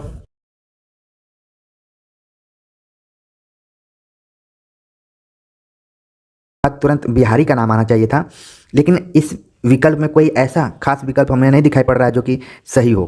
ठीक है, फिर भी इनके क्रम को आप ध्यान में रखें। इसमें सबसे जो छोटे उम्र में है भूषण है। ठीक है, तो उसके हिसाब से भूषण देख रहे हैं कि एक जगह लास्ट कर दिया है और केशव को पहले कर दिया है। तो इस तरीके से आप इनके जन्म क्रम को थोड़ा सा और क्लियर करके रख लीजिए तो ज़्यादा बेहतर रहेगा। ठीक है, प्रकाशन वर्ष की दृष्टि से निम्नलिखित काव्य कृतियों का सही अनुक्रम होगा। काव्य कृतियों का सही अनुक्रम पूछा जा रहा है प्रकाशन की दृष्टिकोण से। तो हम इसमें देखते हैं कि कौन कौन पंक्तियाँ सबसे रचनाएँ सबसे पहले आ रही हैं। आंसू, जिसका प्रकाशन सन 1925 ईस्वी, पल्लव 1928, स्वप्न 1929 और साकेत 1931, यानी कि जो ऑप्शन नंबर 3 है वो सही है इसमें। अगला प्रश्न है, इनको भी बताना है उसी टाइप से, और इन काव्य कृतियों को मैंने पहले ही एक वीडियो में बता दिया है, आप जाकर उसको देख सकते हैं। और यहाँ पर प्रश्न पत्र को हल करते समय हम एक बार और इसको रिवीजन कर ले रहे हैं। विष्णुप्रिया, कुकुरमुत्ता, चाँद का मुंह टेढ़ा है, आंगन के पार द्वार, इन्हीं चारों रचनाओं को अन्य विकल्पों में भी दिया गया है घुमा फिरा कर। तो इसमें जो सही जवाब होगा ऑप्शन नंबर 2 इसमें सही है। कुकुरमुत्ता है, विष्णुप्रिया, आंगन के पार द्वार, चाँद का मुंह टेढ़ा है। अगला प्रश्न है,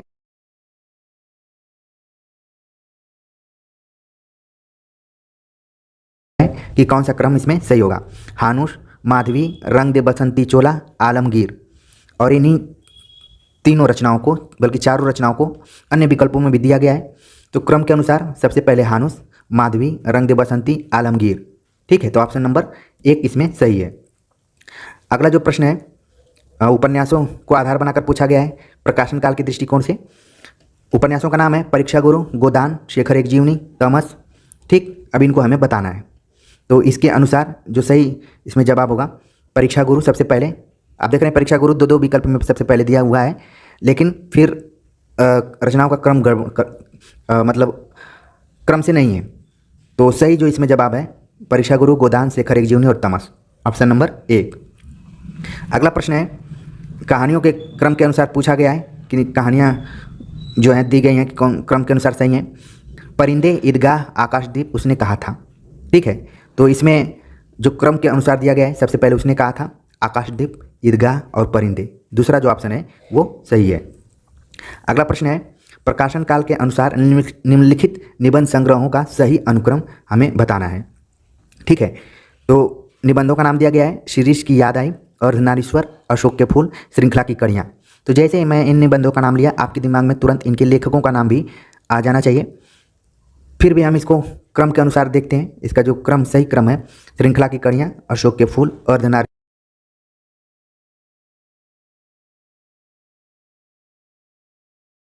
रामधारी सिंह दिनकर और विद्यानिवास मिश्र की रचनाएं शामिल है।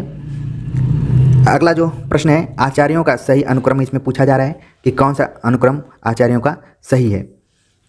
रुय्यक, कुंतक, आनंदवर्धन, दंडी का नाम दिया गया है। तो इनका जो सही क्रम होगा दंडी, आनंदवर्धन, कुंतक और रुय्यक। ठीक है, ऑप्शन नंबर 4 इसमें सही होगा। अगला जो प्रश्न है निम्नलिखित ग्रंथों का सही अनुक्रम पूछा जा रहा है कि इसमें सही अनुक्रम कौन सा है। ग्रंथों का नाम दिया गया है aesthetics, Literaria Biographia, the sacred would, poetics. तो आपको इनके रचनाकारों का नाम भी ध्यान में आ जाना चाहिए। पाश्चात्य काव्यशास्त्र से ये सारे रचनाएं ली गई हैं, सारे ग्रंथ लिए गए हैं। ठीक है, तो इसका जो सब सही जवाब होगा ये होगा कि poetics, Literaria Biographia, aesthetics, the sacred would. ठीक है, और अगर कमेंट करके आप बता सकते हैं कि किन की रचनाएं तो और बेहतर होगा। अगला जो प्रश्न है ये कथन और स्थापना से संबंधित प्रश्न आ गया, और इस तरीके के प्रश्नों को हल करना थोड़ा सा कठिन होता है, फिर भी हम इसको देखने की कोशिश कर रहे हैं। स्थापना दिया गया है कि जैसे विश्व में विश्वात्मा की अभिव्यक्ति होती है वैसे ही नाटक में रस की, क्योंकि संघर्ष की नाट्य स्थितियों में ही रसास्वादन की प्रक्रिया विकसित होती रहती है। और ऑप्शन में दिया गया कि ए सही है, आर सही है, ए आर गलत हैं, सही हैं, गलत गलत, सही गलत, इस तरीके से ऑप्शन दिया गया है। ठीक है, तो इसमें क्या है कि दोनों ऑप्शन सही हैं, स्थापना भी सही है और तर्क भी सही है। इस तरीके से इसका जो सही जवाब होगा वो ऑप्शन नंबर 1 होगा।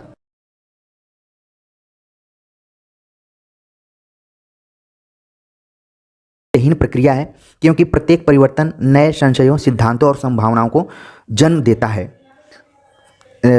इसमें बताना है कि कौन सही है कौन गलत है। ठीक है, तो इसके आधार पर क्या है कि दोनों ऑप्शन इसके सही हैं, ए भी सही है और आर भी सही है।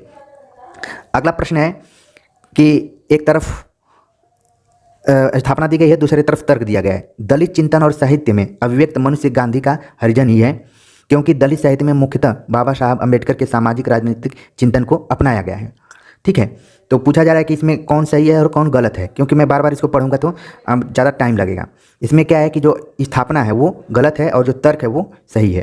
ठीक है, तो ऑप्शन नंबर 1 इसमें सही हो रहा है। अगला प्रश्न है कि भारतीय युग में मध्यकालीनता और आधुनिकता का द्वंद्व है, क्योंकि उस समय का भारतीय समाज संक्रमण के दौर से गुजर रहा था। तो इसे हमें बताना है कि इसमें कौन सा सही है और कौन सा गलत है। तो इसमें क्या है कि दोनों ऑप्शन जो हैं वो सही हैं। ठीक है, ये भी सही है, स्थापना भी सही है और तर्क भी सही है।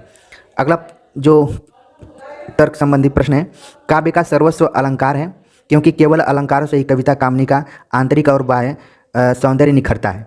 अब इसमें भी हमें बताना है कि कौन सा सही है और कौन सा गलत है। तो इस तरीके से इसमें क्या है कि दोनों जो आंसर हैं वो गलत हैं। ठीक है, आर भी गलत है और ए भी गलत है। कि जून 2019 में किस तरीके के प्रश्न पूछे गए हैं। पहला प्रश्न है हिंदी पर सामासिक संस्कृति के वहन का दायित्व संविधान के किस अनुच्छेद में निर्धारित है। ऑप्शन दिए गए 343, 348, 349, 351। सही जवाब है 351। और हिंदी को राजभाषा का जो दर्जा दिया गया है 343 से लेकर 351 के बीच जो प्रावधान है उनमें विभिन्न बातों को कहा गया है। अगला प्रश्न है निम्नलिखित में से कौन सी बोली राजस्थानी की नहीं है। ऑप्शन दिया गया है मेवाती, मंडियाली, मारवाड़ी, मेवाड़ी। तो सही जवाब है मंडियाली नाम की जो भाषा है राजस्थानी के अंतर्गत नहीं आती है। बाकी जो भी ऑप्शन में नाम दिए गए हैं सभी राजस्थानी के अंतर्गत हैं। अगला प्रश्न है तौलिया मूलतः किस भाषा का शब्द है? उर्दू, हिंदी, पुर्तगाली, तुर्की। तौलिया पुर्तगाली शब्द है। ठीक है, तो इसका जो सही जवाब है ऑप्शन नंबर तीसरा जो ऑप्शन है वो सही है। अगला प्रश्न है निम्नलिखित में से कौन सी भाषा संविधान की 8वीं अनुसूची में है? नेपाली, कांगड़ी, राजस्थानी, गोंडवी। जिसका जो सही जवाब है नेपाली। नेपाली भाषा 8वीं अनुसूची में है। बाकी जो भी नाम दिए गए हैं सब 8वीं अनुसूची में नहीं शामिल हैं। अगला प्रश्न है कि जैसे पुराना चावल ही बड़े आदमियों के खाने योग्य समझा जाता है वैसे ही अपने समय से कुछ पुरानी पड़ी हुई परंपरा के गौरव से युक्त भाषा ही पुस्तक रचने वालों के व्यवहार योग्य समझी जाती थी।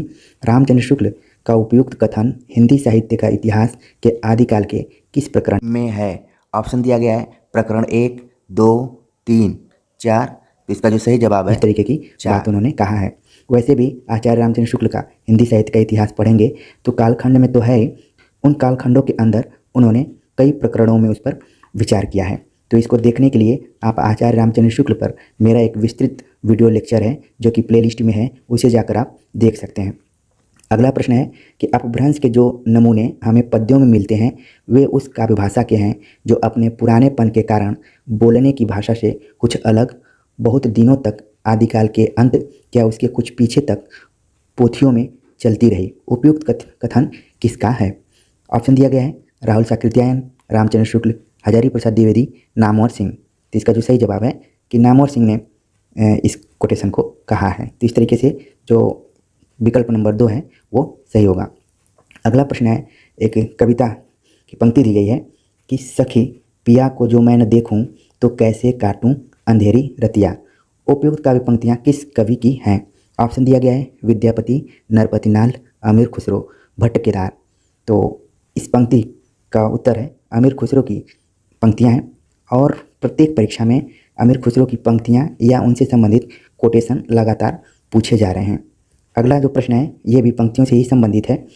पूछा जा रहा है कि माई न होती, बाप न होते, कर्म न होता काया, हम नहीं होते, तुम नहीं होते, कौन कहाते आया, चंद न होता, पानी पवन मिलाया, शास्त्र न होता, वेद न होता, कर्म कहाते आया। उपयुक्त काव्य पंक्तियाँ किस कवि की हैं? ऑप्शन दिया गया है कबीर, नामदेव, रैदास, मलुकदास। इसका सही जवाब होगा नामदेव, यानी कि जो ऑप्शन नंबर 2 सही है। अगला प्रश्न है कोटेशन पूछा गया है कि तुलसी की विलक्षण प्रतिभा इस बात में है कि उन्होंने भक्त और रचनाकार की भूमिकाओं का एक साथ सफल निर्वाह किया। भक्त मूलतः दैवी शक्ति के किसी स्वरूप में आस्था रखता है जबकि रचनाकार अपनी आस्तिकता नास्तिकता के बाद एक मूलतः ऐहिक या कि धर्मनिरपेक्ष कर्म में प्रवृत्त होता है। तुलसीदास के विषय में उपयुक्त कथन किस साहित्य इतिहासकार का है? ऑप्शन दिया गया है रामस्वरूप चतुर्वेदी, रामशंकर शुक्ल रसाल, गणपति चंद्रगुप्त, हजारी प्रसाद द्विवेदी। तो इसका जो सही जवाब है रामस्वरूप चतुर्वेदी ने तुलसी के बारे में ये बात कही है। अगला जो प्रश्न है पूछा जा रहा है कि निम्नलिखित में से कौन सा कवि कृष्ण भक्ति धारा के कवियों में शामिल नहीं है? ऑप्शन है नाभादास, नंददास, हरिदास, ध्रुवदास। सही जवाब है नाभादास। बाकी जो भी विकल्प में नाम दिए गए हैं सब कृष्ण भक्ति शाखा से संबंधित हैं। अगला प्रश्न है ये हिंदी के प्रधान आचार्यों में माने जाते हैं और इनका भाषा भूषण अलंकार ग्रंथ एक बहुत ही प्रचलित पाठ्य ग्रंथ रहा है। चंद्र शुक्ल ने उपयुक्त बात किस रीतिकालीन कवि के विषय में कही है? ऑप्शन दिया गया है मतीराम देव, महाराज जसवंत सिंह पद्माकर। सही जवाब है महाराज जसवंत सिंह। और जब आप इसको हल करें तो भाषा भूषण नाम का जो ग्रंथ है इसको भी आप ध्यान में रखें। भाषा भूषण एक अलंकार ग्रंथ है, कई बार प्रश्न पूछ लिए जाते हैं। अगला प्रश्न है कि निम्नलिखित में से कौन सी रचना अग्रदास की नहीं है? ठीक है, ऑप्शन दिया गया है ध्यान मंजरी, कुंडलिया, राम ध्यान मंजरी, रूप मंजरी। तो इसका जो सही जवाब है रूप मंजरी नाम की जो रचना है अग्रदास की रचना नहीं है। बाकी विकल्प में जो भी रचनाएं दी गई हैं सभी अग्रदास की रचनाएं हैं। अगला प्रश्न है काफ़ी फेमस कोटेशन है कि यदि प्रबंध काव्य एक विस्तृत वनस्थली है तो मुक्तक एक चुना हुआ गुलदस्ता। बिहारी के संदर्भ में उपयुक्त कथन किस आलोचक का है? ऑप्शन दिया गया है रामचंद्र शुक्ल, हजारी प्रसाद द्विवेदी, श्याम सुंदर दास, नंद दुलारे वाजपेयी। सही जवाब है रामचंद्र शुक्ल, यानी कि जो ऑप्शन नंबर 1 है वो सही होगा। ठीक है, अगला जो प्रश्न है कि पुनर्जागरण का भारतीय साहित्य में पहला प्रतिफलन माइकल मधुसूदन दत्त की बांग्ला काव्य मेघनाथ वध को माना गया है। उपयुक्त कथन किस आलोचक का है? ऑप्शन दिया गया है रामचंद्र शुक्ल, हजारी प्रसाद द्विवेदी, रामकुमार वर्मा, रामस्वरूप चतुर्वेदी। सही जवाब है रामस्वरूप चतुर्वेदी का मानना था कि मधुसूदन दत्त के बांग्ला काव्य से नवजागरण की शुरुआत मानी जा सकती है। अगला प्रश्न है कलि कौतुक के रचयिता कौन है? ऑप्शन दिया गया है भारतेंदु हरिश्चंद्र, नारायण मिश्र, बालकृष्ण भट्ट, बाल मुकुंद गुप्त। तो इसका जो सही जवाब है प्रताप नारायण मिश्र। कलि कौतुक के रचनाकार का नाम है प्रताप नारायण मिश्र। अगला प्रश्न है हिंसा नल से शांत नहीं होता हिंसा नल उपयुक्त ध्येय वाक्य का संबंध किस काव्य रचना से है? कुरुक्षेत्र, जयद्रथ वध, उन्मुक्त, अशोक की चिंता। तो इसका जो सही जवाब है जयद्रथ वध से ये कोटेशन दिया गया है, हिंसा नल से शांति नहीं होता हिंसा नल। जयद्रथ वध जो कि एक महत्वपूर्ण रचना है। आगे हम देखते हैं कि अगला प्रश्न क्या है। अगला प्रश्न एक कोटेशन है निराला जी पर बंग भाषा की काव्य शैली का प्रभाव समाज से गुम्फित पदवल्लरी क्रियापद के लोप आदि में स्पष्ट झलकता है। लाक्षणिक वैलक्ष्य लाने की प्रवृत्ति इनमें उतनी नहीं पाई जाती जितनी प्रसाद और पंत में पाई जाती है। उपयुक्त कथन किसका है? तो ऑप्शन में नाम दिया गया है हजारी प्रसाद द्विवेदी, रामचंद्र शुक्ल, रामस्वरूप चतुर्वेदी और डॉक्टर नगेंद्र। इसका जो सही जवाब है रामचंद्र शुक्ल ने इस बात को कहा है निराला जी के संदर्भ में। अगला प्रश्न है रामचंद्र शुक्ल ने रहस्यवाद के मूल अर्थ में किस छायावादी कवि को सर्वाधिक प्रमुख माना है? ऑप्शन दिया गया है पंत, प्रसाद, निराला, महादेवी वर्मा। सही जवाब महादेवी वर्मा है। राम की शक्ति पूजा की रचना कब हुई है? ऑप्शन दिया गया है 1934, 1935, 1936, 1937। सही जवाब है 1936 में राम की शक्ति पूजा का प्रकाशन हुआ था। ठीक है, अगला प्रश्न है नई कविता के प्रथम अंक में निराला की किस कविता का अनेक कवियों द्वारा सामूहिक रूपांतर प्रकाशित हुआ था? ऑप्शन दिया गया है वनवेला, यमुना के प्रति, वह तोड़ती पत्थर, जूही की कली। तो इसका जो सही जवाब है जूही की कली नाम की जो कविता थी उसको नई कविता के प्रथम अंक में अनेक कवियों द्वारा सामूहिक रूप से रूपांतरित किया गया था। अगला प्रश्न है कि निम्नलिखित में से कौन सा लेखक मॉरिशस का नहीं है? ठीक है, ऑप्शन दिया गया है महेश राम जियावन, अभिमन्यु अनंत, रामदेव धुरंधर, महात्म सिंह। तो इसका जो सही जवाब है महात्म सिंह मॉरिशस के लेखक नहीं है। बाकी जो नाम दिए गए हैं सभी का संबंध मॉरिशस से है। अगला प्रश्न है कि विलक्षण बात यह है कि आधुनिक गद्य साहित्य की परंपरा का प्रवर्तन नाटक से हुआ। उपयुक्त कथन किस इतिहासकार का है? ऑप्शन दिया गया है हजारी प्रसाद द्विवेदी, रामचंद्र शुक्ल, बच्चन सिंह, रामस्वरूप चतुर्वेदी। तो इसका जो सही जवाब है रामचंद्र शुक्ल। अगला प्रश्न है निम्नलिखित में से किस उपन्यास में राम और काम चित्रित हुआ है? ऑप्शन दिया गया है अमृत और विष, खंजन नयन, मानस का हंस, नाचियो बहुत गोपाल। ठीक, तो इसका जो सही जवाब है मानस का हंस जो कि तुलसीदास के जीवन पर आधारित है, अमृत लाल नागर का मशहूर उपन्यास। अगला प्रश्न है निम्नलिखित में से नुक्कड़ नाटक के विषय में क्या सही नहीं है? राजनीतिक प्रतिबद्धता, कला के लिए कला, जीवन के लिए कला, वृत्त के नाट्य सिद्धांत के निकट। तो इन चारों ऑप्शन में हमें ये बताना है कि क्या सही नहीं है। तो सही जवाब है इसका कला के लिए कला, जो दूसरा ऑप्शन है ये। ठीक, अगला प्रश्न है जन्मना कवि प्रकृत्या घुमक्कड़ और विचारता मूलतः मार्क्सवादी कविता के लिए कोई भी विषय हो सकता है। घुमक्कड़ ऐसे कि कभी यहाँ कभी वहाँ, मूलतः मार्क्सवादी किंतु वे उसके बाहर भी झांक लेते हैं।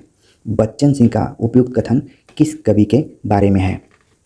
ऑप्शन दिया गया है मुक्तिबोध, केदारनाथ अग्रवाल, त्रिलोचन, नागार्जुन।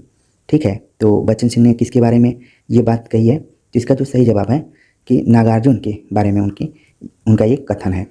अगला प्रश्न है निम्नलिखित में से किस कवि का संबंध नवगीत विधा से नहीं है? ऑप्शन है कुमार रविंद्र, गिरधर राठी, वीरेंद्र मिश्र, माहेश्वरी तिवारी। इसलिए इसका जो सही उत्तर होगा दूसरा। अगला प्रश्न है, कहानी इतिवृत्त ही तो है, यानी उसमें स्थिति से स्थित्यंतर अर्थात जीवन गति होनी चाहिए, काल का कुछ स्पंदन, कुछ तनाव, अनुभव, वही तो कहानी का रस है। कहानी के विषय में उपयुक्त विचार किस लेखक के हैं? ऑप्शन दिया गया है जैनेन्द्र कुमार, राजेंद्र यादव, यशपाल, इलाचंद जोशी। तो इसका जो सही जवाब है जैनेन्द्र कुमार।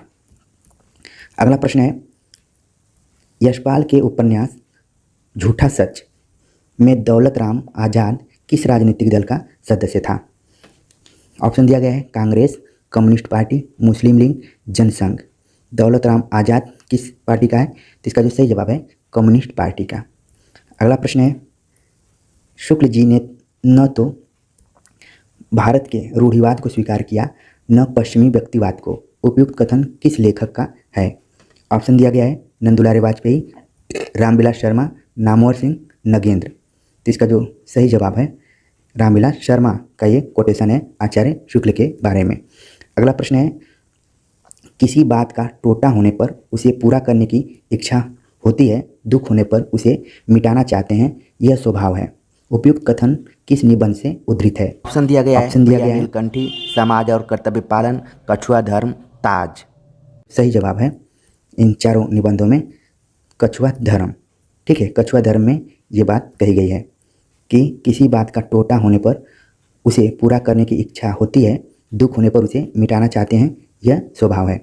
अगला प्रश्न है, यही सच है कि कहानीकार कौन है? ऑप्शन दिया गया है कृष्णा शुक्ति, उषा प्रियंवदा, मन्नू भंडारी, मृदुला गर्ग। तो सही जवाब है मन्नू भंडारी, यानी कि ऑप्शन नंबर 3। अगला प्रश्न है, निम्नलिखित में से किस आलोचक का संबंध मार्क्सवाद से है? ऑप्शन दिया गया है परशुराम चतुर्वेदी, रामस्वरूप चतुर्वेदी, शिवदान सिंह चौहान, नंदुलारे वाजपेयी। तो इसका जो सही जवाब है शिवदान सिंह चौहान। अगला प्रश्न है, यह मेरे जीवन का केवल अर्ध सत्य है, मैंने केवल अपने बहिरंग जीवन का ही विवरण दिया है, जहाँ तक अंतरंग जीवन का प्रश्न है वह नितांत मेरा अपना है, आपको उसका सहभागी बनाने की उदारता मुझ में नहीं है। उपयुक्त वक्तव्य किस आत्मकथाकार का है? तो नाम दिया गया है रामविलास शर्मा, नगेंद्र, शिवपूजन सहाय, हरिवंश राय, बच्चन। तो इसका जो सही जवाब है नगेंद्र का। ठीक है, नगेंद्र ने इस बात को कहा है कि निम्नलिखित जीवनी परक कृतियों में कौन सी कृति रोला की है? ऑप्शन दिया गया है बापू की झांकियाँ, महात्मा गांधी विश्व के अद्वितीय पुरुष, अकाल पुरुष गांधी। तो इसका जो सही जवाब है महात्मा गांधी विश्व के अद्वितीय पुरुष हैं। ठीक है, अगला प्रश्न है, रस की प्रस्तुति के लिए तद्रूपतानुसंधान शब्द का प्रयोग किस आचार्य ने किया है? नाम दिया गया है अभिनवगुप्त, शंकुक, भट्टलोलट, भट्टनायक। तो इसका जो सही जवाब है भट्टलोलट ने तद्रूपतानुसंधान का प्रयोग किया है। ठीक है, अगला प्रश्न है, आनंदवर्धन ने किसे ध्वनि की आत्मा माना है? वस्तु ध्वनि, अलंकार ध्वनि, रस ध्वनि, गुणौचित्य। ठीक, तो इन चारों में हमें बताना है कि किसे माना है। तो इसका जो सही जवाब है रस ध्वनि को आनंदवर्धन ने ध्वनि की आत्मा माना है। अगला प्रश्न है कि आचार्य भरत ने काव्य दोषों की संख्या कितनी मानी है? ऑप्शन है 8, 9, 5, 10। तो भरत मुनि ने काव्य दोषों की संख्या कुल मानी है 10। ठीक, ऑप्शन नंबर 4 सही होगा। अगला प्रश्न है, कालरीज की काव्य संबंधी धारणा का प्रमुख आधार क्या है? साहचर्यवादी सिद्धांत, जैववादी सिद्धांत, यांत्रिकतावादी सिद्धांत, आनंदवादी सिद्धांत। कालरीज की काव्य संबंधी अवधारणा आधारित है जैववादी सिद्धांत पर। अगला प्रश्न है, काव्य भाषा के संदर्भ में निम्नलिखित में से कौन सी मान्यता वर्ड्सवर्थ की नहीं है? काव्य में ग्रामीणों की दैनिक बोलचाल की भाषा प्रयुक्त हो, काव्य में मिथक और बिंबों का प्रयोग होना चाहिए, भाषा में कृत्रिमता और आडंबरवाद के कवियों की देन है, गद्य और काव्य की भाषा में कोई तात्विक भेद नहीं है। तो इसका जो सही जवाब है, यहाँ पर पूछा गया है कि वर्ड्सवर्थ की कौन सी बात इसमें नहीं है, तो सही जवाब है भाषा में मिथक और बिंबों का प्रयोग होना चाहिए। ये क्या है? नहीं होना चाहिए। एक तरीके से वर्ड्सवर्थ की बात ये नहीं है।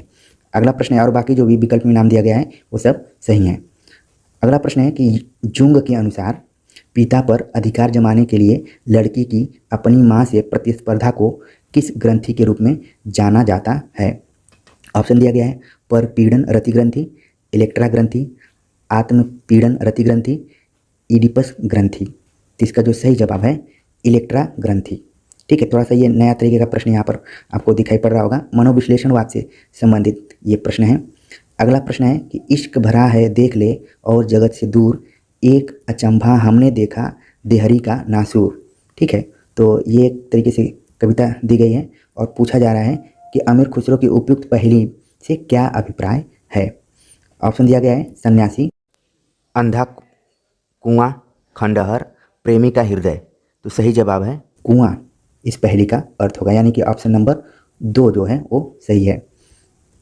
एक बार फिर से मैं इसको पढ़ दे रहा हूँ। इश्क भरा है देख ले और जगत से दूर, एक अचंभा हमने देखा देहरी का नासूर।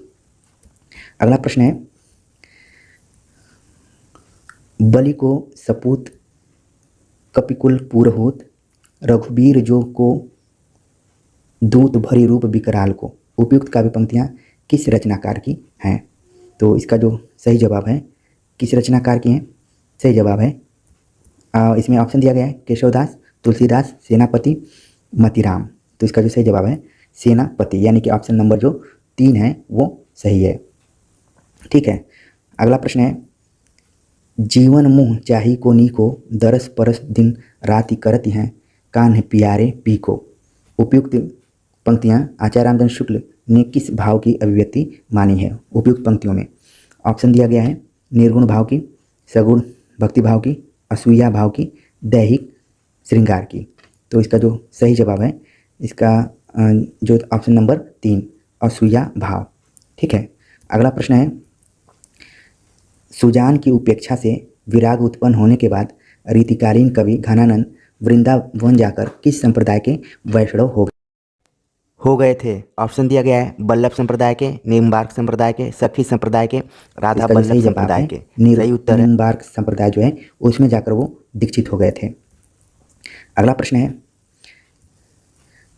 बड़ा सा कोटेशन कि अगर प्रेम खूंखार शेर है तो मैं उससे दूर ही रहूँगी, मैंने तो उसे गाय ही समझ रखा था, मैं प्रेम को संदेह के ऊपर समझती हूँ, वह देह की वस्तु नहीं आत्मा की वस्तु है, संदेह का वह जरा भी स्थान नहीं और हिंसा तो संदेह का ही परिणाम है, वह संपूर्ण आत्मसमर्पण है। ये पंक्तियाँ गोदान उपन्यास के किस पात्र द्वारा कही गई हैं? ऑप्शन दिया गया है गोविंदी, सोना, सिलिया, मालती। तो इसका जो सही जवाब है इन चारों ऑप्शन में कि मालती ने इस कोटेशन को कहा है। अब जानते हैं कि गोदान जब आप पढ़ेंगे तो मालती और मेहता के बीच में लगातार डिबेट होता रहता है, तो उसी के प्रत्युत्तर में ये पंक्ति कही गई है। अगला प्रश्न है कि आचार्य रामचंद्र शुक्ल ने प्रिय प्रवास की निम्नलिखित में से किस विशेषता का उल्लेख नहीं किया है? ऑप्शन दिया गया है अधिकतर पदों में बड़े ढंग से हिंदी अपने चाल पर चलती दिखाई पड़ती है, इसकी कथा वस्तु एक अच्छे प्रबंध के लिए पर्याप्त है, यह काव्य अधिकतर भाव व्यंजनात्मक और वर्णात्मक है, हिंदी को है, था, किया, दिया ऐसी 2-1 क्रियाओं के भीतर ही सिमट कर रह जाना है। तो इसका जो सही जवाब है जो ऑप्शन 2 है, इसकी कथा वस्तु एक अच्छे प्रबंध के लिए पर्याप्त। कविता दी गई है, सखी नील नभस्सर से उतरा यह हंस आहा, तरता तरता अब तारक मौतिक शेष नहीं निकला जिनको चरता चरता। उपयुक्त पंक्तियों में हंस किस अलंकार से संबंध है? हंस किस अलंकार से संबंधित है, ये यहाँ पर सवाल पूछा जा रहा है। ऑप्शन दिया गया है अपोहन्नति अलंकार, उत्प्रेक्षा अलंकार, रूपक अतिशयोक्ति अलंकार, उपमा अलंकार। तो इसका जो सही जवाब है रूपक अतिशयोक्ति अलंकार। अगला प्रश्न है, दोनों का हठ था दुर्निवार, दोनों ही थे विश्वासहीन, कामायनी की उपयुक्त पंक्ति से क्या आशय है? ऑप्शन दिया गया है श्रद्धा और मनु के बीच विश्वास खंडित हो गया था, ईड़ा और मनु में हठ धर्मिता बढ़ गई थी, देव और दानव दोनों हठी और विश्वासहीन थे, आकुली और किलात मनु से यज्ञ के लिए दुर्निवार हठ कर रहे थे। तो इसका जो सही जवाब है इस पंक्ति का आशय है कि देव और दानव दोनों हठी और विश्वासहीन थे। ठीक है, अगला प्रश्न है, मैं नीर भरी दुख की बदरी। महादेव वर्मा उपयुक्त गीत उनके किस काव्य संग्रह से संबंधित है? निहार, रश्मि, नीरजा, सांध्य गीत। तो इसका सही जवाब है सांध्य गीत। अगला प्रश्न है कि बैठे हुए सुखद आतप में मृग रोमंथन करते हैं, वन के जीव विवर से बाहर हो विसर्ब विचरते हैं। उपयुक्त पंक्तियों में किसका वर्णन किया गया है? ऑप्शन दिया गया है, साकेत में चित्रकूट का, असाध्य वीणा में वन प्रांतर का, रश्मिरथी में परशुराम आश्रम का, कामायनी में सारस्वत प्रदेश का। तो इसका जो सही जवाब है कि रश्मिरथी में परशुराम आश्रम का चित्रण इसमें किया गया है कि बैठे हुए सुखद आतप में मृग रोमंथन करते हैं, वन के जीव विवर से बाहर हो विश्रब्द विचरते हैं। ये कोटेशन लिया गया है, रश्मिरथी में परशुराम के आश्रम से संबंधित है। अगला प्रश्न है, और अब तो हवा भी बुझ चुकी है और सारे इश्तहार उतार लिए गए हैं जिनमें कल आदमी अकाल था। उपयुक्त पंक्तियाँ किसकी हैं? ऑप्शन दिया गया है, नागार्जुन, मुक्तिबोध, धूमिल, लीलाधर, जगूड़ी। तो इसका जो सही जवाब है धूमिल की ये पंक्तियाँ हैं। ठीक है, अगला प्रश्न है, निम्नलिखित में से क्या तमस उपन्यास में सांप्रदायिक भावना के निर्माण में सहायक नहीं है? ऑप्शन दिया गया है, सांप्रदायिक पूर्वाग्रह, विभिन्न संप्रदायों का एक स्थान पर वास, वर्गीय पूर्वाग्रह, अतीत की गौरव गाथाएं। तो इसमें से सही जवाब है विभिन्न संप्रदायों का एक स्थान पर वास। तीसरी कसम कहानी में गाड़ीवान ने कौन सा सामान न लादने की कसम नहीं खाई? ऑप्शन है, कंपनी की औरत, दुल्हन की डोली, चोर बाजारी का सामान और बांस। तो इसमें जो सही जवाब है वह है कि दुल्हन की डोली, इसकी कसम नहीं खाई थी। बाकी और जितने भी ऑप्शन में नाम दिए गए हैं इन तीनों कसमों को उन्होंने खाया था। कमेंट कर आप बताइए कि उस गाड़ीवान का क्या नाम है। ठीक है, कई बार सवाल पूछा जाता है परीक्षाओं में। अगला प्रश्न है कि क्या स्त्री होना कोई पाप है? उपयुक्त संवाद किस कहानी से संबद्ध है? ऑप्शन दिया गया है, दुलाई वाली, आकाशदीप, लाल पान की बेगम, परिंदे। सही जवाब है आकाशदीप, जो कि जयशंकर प्रसाद द्वारा लिखित एक कहानी है, उसमें इस कोटेशन को कहा गया है। अगला प्रश्न है, बचन सिंह सिहर सा गया और उसके हाथों की अभ्यस्त निठुराई को जैसे किसी मानवीय कोमलता ने धीरे से छू लिया। उपयुक्त किस कहानी का कथन है? अमृतसर आ गया, सिक्का बदल गया, राजा निर्वंशिया उसने कहा था। सही जवाब है राजा निर्वंशिया से इसको लिया गया है, जो कि कमलेश्वर की एक फेमस कहानी है। अगला प्रश्न है, तुम कनक किरण के अंतराल में लुक छिप कर चलते हो क्यों? हे लाज भरे सौंदर्य बता दो, मौन बने रहते हो क्यों? उपयुक्त गीत पंक्तियाँ जयशंकर प्रसाद की किस रचना से संबंधित हैं? ऑप्शन दिया गया है, चंद्रगुप्त मौर्य, प्रलय की छाया, कामायनी, स्कंदगुप्त। तो इसका जो सही जवाब है ये चंद्रगुप्त नाटक से इन पंक्तियों को लिया गया है। अगला प्रश्न है, मर्यादा मत तोड़ो, तोड़ी हुई मर्यादा कुचले हुए अजगर से गुंजलिका में कौरव वंश को लपेटकर सूखी लकड़ी सा तोड़ डालेगी। अंधा युग का उपयुक्त संवाद किसका है? ऑप्शन है, भीष्म, द्रोणाचार्य, कृष्ण, विदुर। इसका जो सही जवाब है विदुर, इसका सही जवाब है विदुर, ऑप्शन नंबर 4। अगला प्रश्न है, हिंदी रंगमंच को हिंदी भाषी प्रदेश की सांस्कृतिक पूर्तियों और आकांक्षाओं का प्रतिनिधित्व करना होगा, रंगों और राशियों के हमारे विवेक को व्यक्त करना होगा। उपयुक्त कथन निम्नलिखित में से किस नाटक की भूमिका से संबद्ध है? ऑप्शन दिया गया है, आगरा बाजार, एक और द्रोणाचार्य, आषाढ़ का एक दिन, चंद्रगुप्त। तो इसका जो सही जवाब है आषाढ़ का एक दिन, जो कि मोहन राकेश का नाटक है और मोहन राकेश ने अपनी भूमिका में ये बात कही है।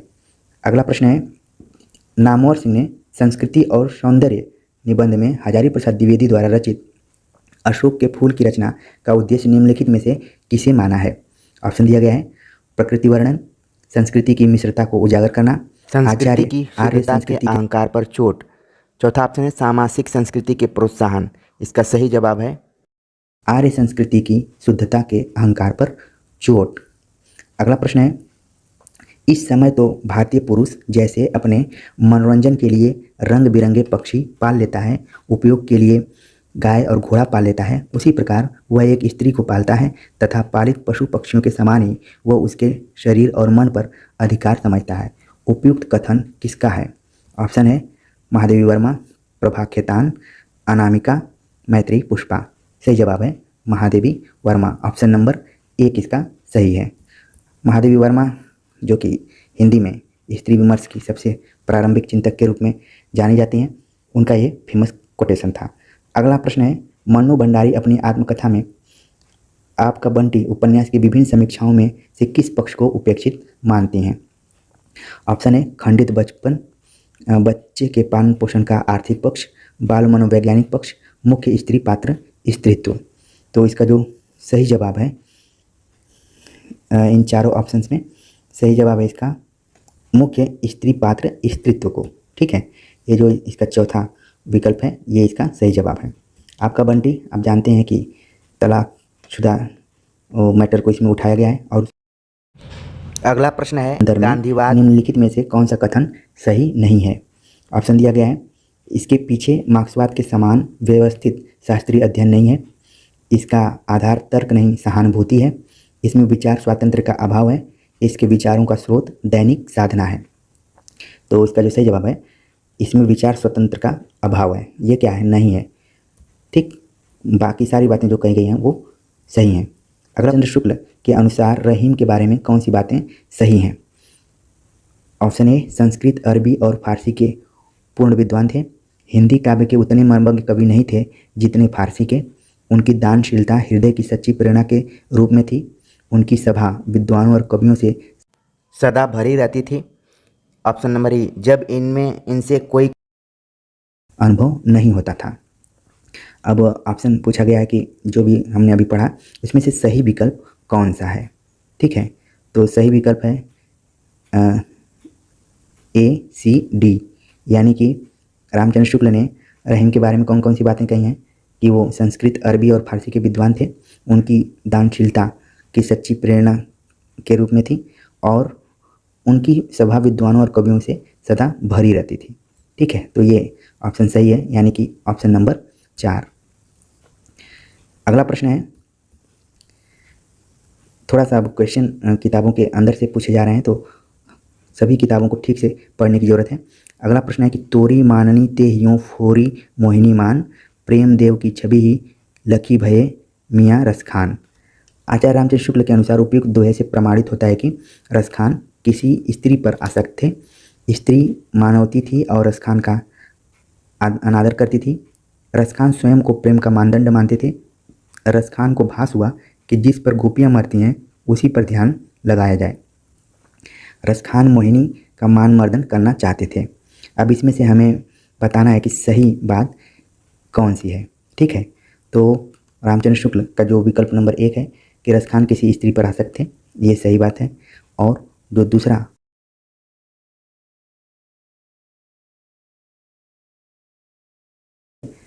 और जो ऑप्शन नंबर डी है कि रसखान मोहिनी का मान मर्दन करना चाहते थे, इस जो भी यहाँ पर दिया गया है, तोरी माननी ते हियो फोरी मोहिनी मान, प्रेम देव की छवि ही लकी भये मियाँ रसखान, इस पंक्ति का, इस दोहे का अर्थ जो 3 विकल्प में 3 आंसर मिल रहे हैं। रसखान किसी स्त्री पर आसक्त थे, स्त्री मानवती थी और रसखान का अनादर करती थी, रसखान मोहिनी का मान मर्दन करना चाहते थे। अगला प्रश्न है, निम्नलिखित में से कौन सी रचनाएं केशव दास की हैं? ऑप्शन है रसिक प्रिया, अनुप्रास विनोद, विज्ञान गीता, रस सागर। तो रसिक प्रिया और विज्ञान गीता, यानी कि ऑप्शन नंबर जो ए है, 1 है, ए और सी, ये क्या है? सही है। अगला प्रश्न है, निम्नलिखित में से कौन सी, अच्छा वही प्रश्न है। अगला प्रश्न है कि महावीर प्रसाद द्विवेदी की निम्नलिखित रचनाओं में से आलोचना विधा की रचनाएं कौन सी हैं? ऑप्शन दिया गया है कालिदास की निरंकुशता, कविता कलाप, कुमार संभव सार, कविता कलाप, कालिदास की निरंकुशता, कालिदास और उनकी कविता। ये घुमा फिरा कर नाम इसमें दिए गए हैं, कुछ नाम जोड़े गए हैं, कुछ नाम इसमें घटा दिए गए हैं, और पूछा जा रहा है कि महावीर प्रसाद द्विवेदी की कौन सी पुस्तक इसमें सही है। तो जो ऑप्शन नंबर 4 हैं, कालिदास की निरंकुशता, कालिदास और उनकी कविता,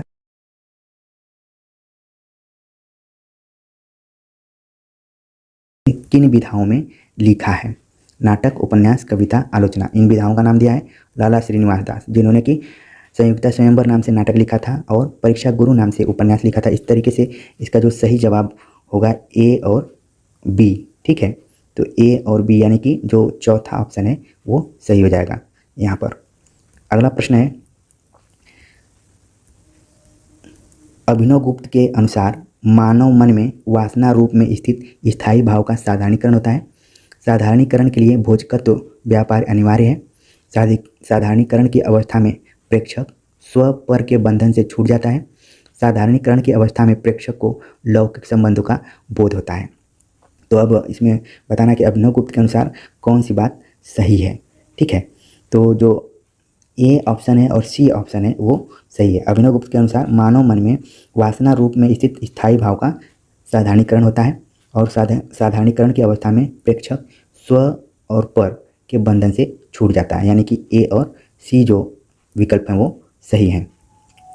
अगला प्रश्न है, निम्नलिखित में से कौन कौन से कवि उत्तर छायावाद से संबद्ध हैं? थोड़ा सा आप देख रहे हैं कि क्रिएटिव ढंग के प्रश्न पूछे जा रहे हैं। नाम दिया है रामनरेश त्रिपाठी, रामेश्वर शुक्ल अंचल, बालकृष्ण शर्मा नवीन, भारत भूषण अग्रवाल।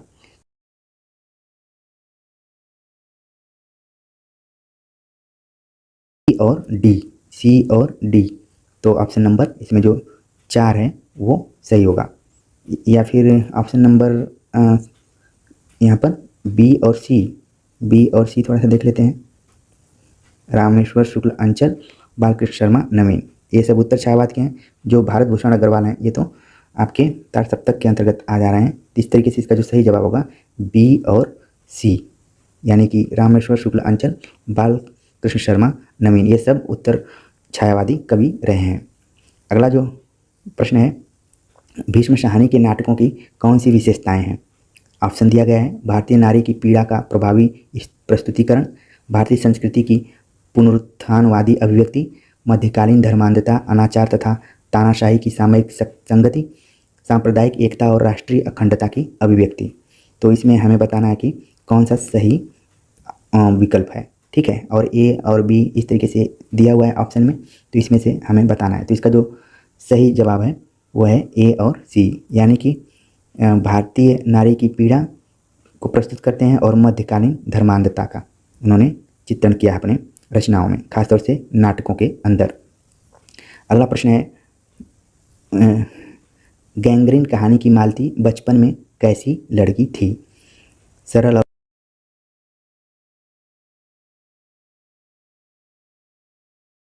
ठीक है, तो देख रहे हैं क्रिएटिव ढंग से प्रश्न पूछे गए हैं। तो इसका जो सही जवाब है कि वो उद्धत और चंचल लड़की थी और चोरी से क्लास से भागने वाली भी लड़की थी, यानी कि बी और डी जो ऑप्शन है वो सही है।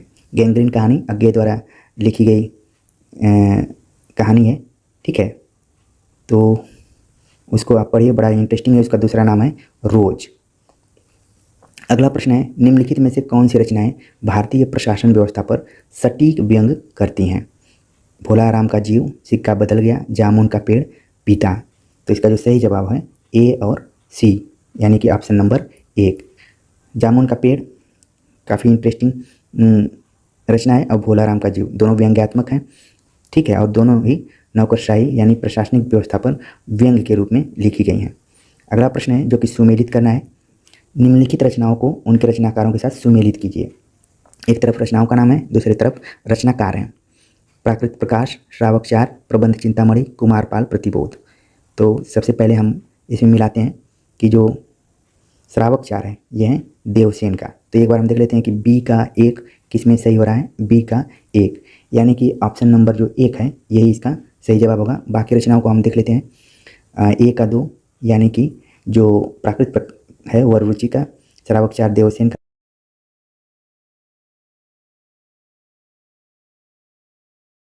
ए ऑप्शन जो इसमें सही है।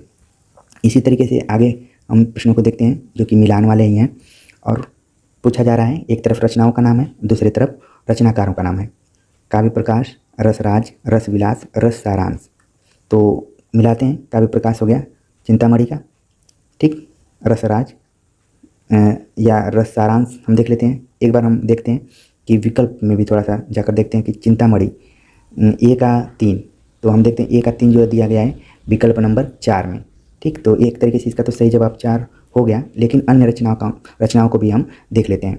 तो ए का 3 हो गया, बी का है 4, यानी कि ए का 3 नहीं होना चाहिए, ए का 4 होना चाहिए। ऑप्शन नंबर जो 1 है ये सही होगा, ठीक। तो ए का 4, बी का 5 रसराज मतिराम का है, रस विलास ये है देव का, और रस सारांश है भिखारी दास का। तो इस तरीके से जो सही जवाब है ऑप्शन नंबर 1।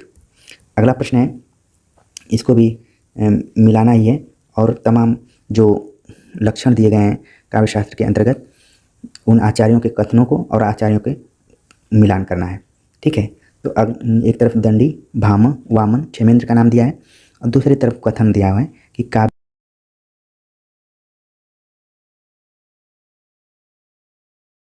इत्याद्यते नान्यात् रसभंगस्य कारणम, और चौथा जो ऑप्शन है कि शब्दार्थो सहित गद्य पद्य च द्विधा। तो हम देखते हैं कि ये सही इसका जो मिलान है वो कौन सा है। तो इसके लिए जो सही मिलान है ए का 2, यानी कि शरीरम तावत दिष्ठार्वेक्षुना पदावली, ये दंडी का है। और जो बी का है, बी का हो गया आईवी, भामा ने कहा शब्दार्थों सहित काव्यम, ठीक। कई बार ना इतना दूर तक ही पूछा जाता है, यहाँ पर पूरा है गद्यम पद्यम च द्विविधा। अगला है सी का 1, वामन का है काव्य शोभाया कर्तारव धर्मा गुड़ा, ठीक। और डी का है क्षेमेंद्र का क्या है कि अनौचित्य नान्यात रसभंगस्य कारणम, ये हो गया डी का 3। इस तरीके से जो इसका सही जवाब है चौथा ऑप्शन सही है। अगला प्रश्न है, ये भी मिलान करने वाला है, और थोड़ा सा अब लंबा प्रश्न बन रहा है, तो टाइम लग रहा है इसमें बताने में। एक तरफ रचनाकारों का नाम दिया गया है, दूसरी तरफ कुछ पंक्तियाँ दी गई हैं। पंक्तियाँ कि मैं बकता नहीं हूँ, कविताएं ईजाद करता हूँ, गाली। इस दूसरी पंक्ति है, इस वक्त जबकि कान नहीं सुनते हैं कविताएं, कविता पेट से सुनी जाती है। तीसरी पंक्ति है, आज फिर से शुरू हुआ जीवन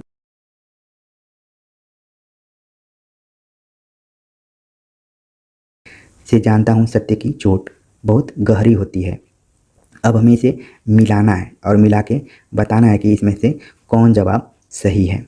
तो जो इसका सही मिलान है उसको हम मिला लेते हैं। ए का जो सही ऑप्शन है श्रीकांत वर्मा, और बी का जो सही जवाब है धूमिल, सी का जो सही जवाब है इसमें रघुवीर सहाय, और डी का जो सही जवाब है सर्वेश्वर दयाल सक्सेना, ठीक है। इस तरीके से इसका जो सही जवाब है वो ऑप्शन नंबर 3 है।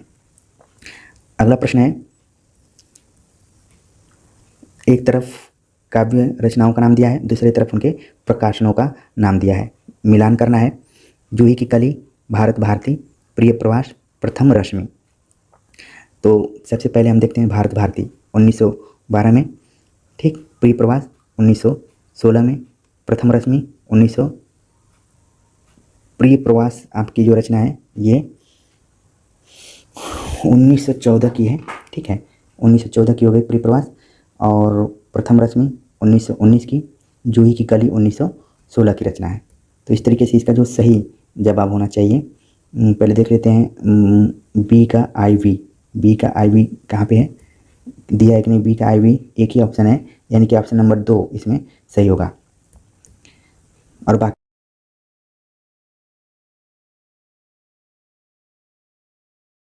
प्रिय प्रवास 1914, प्रथम रश्मि 1919 ईस्वी। अगला जो प्रश्न है ये भी मिलान वाला है प्रश्न। ये एक तरफ उपन्यासों का नाम दिया गया है, दूसरी तरफ उनके समय के बारे में बताया गया है। अनामदास का पोथा, पुनर्नवा, बाणभट्ट की आत्मकथा, चारुचंद्र लेख। तो इस तरीके से जो उपन्यास दिए गए हैं ये सारे उपन्यास हजारी प्रसाद द्विवेदी के हैं। तो अब ये प्रश्न पूछा जा रहा है कि कौन उपन्यास किस पृष्ठभूमि में लिखा गया है, ठीक है। तो देख लेते हैं। जो अनामदास का पोथा है ये है आपका औपनिवेशिक काल का, ठीक। और जो पुनर्नवा है ये है 4वीं शताब्दी का। बाणभट्ट की आत्मकथा जो है ये 6ठी शताब्दी का, चारुचंद्र लेख जो है ये 12वीं 13वीं शताब्दी की रचना है। तो एक तरीके से हजारी प्रसाद द्विवेदी के जो भी उपन्यास हैं उनके समय के बारे में ही पूछा हुआ है। अगला प्रश्न है, मिलान करने वाला है। एक तरफ रचनाकारों का नाम है, दूसरी तरफ ग्रंथ हैं। रचनाकारों में हैं कालरिज, अरस्तु, T S. Eliot, Longinus, William Wordsworth. तो सबसे पहले हम देखते हैं कि जो पेरिप्सिस नाम की रचना है किसकी है, लॉन्जाइनस की। तो इसका ए का IV सही होना चाहिए, यानी कि जो ऑप्शन नंबर इसमें 4 है वो सही हो रहा है। और द सेक्रेड वुड ये टी.एस. इलियट का है।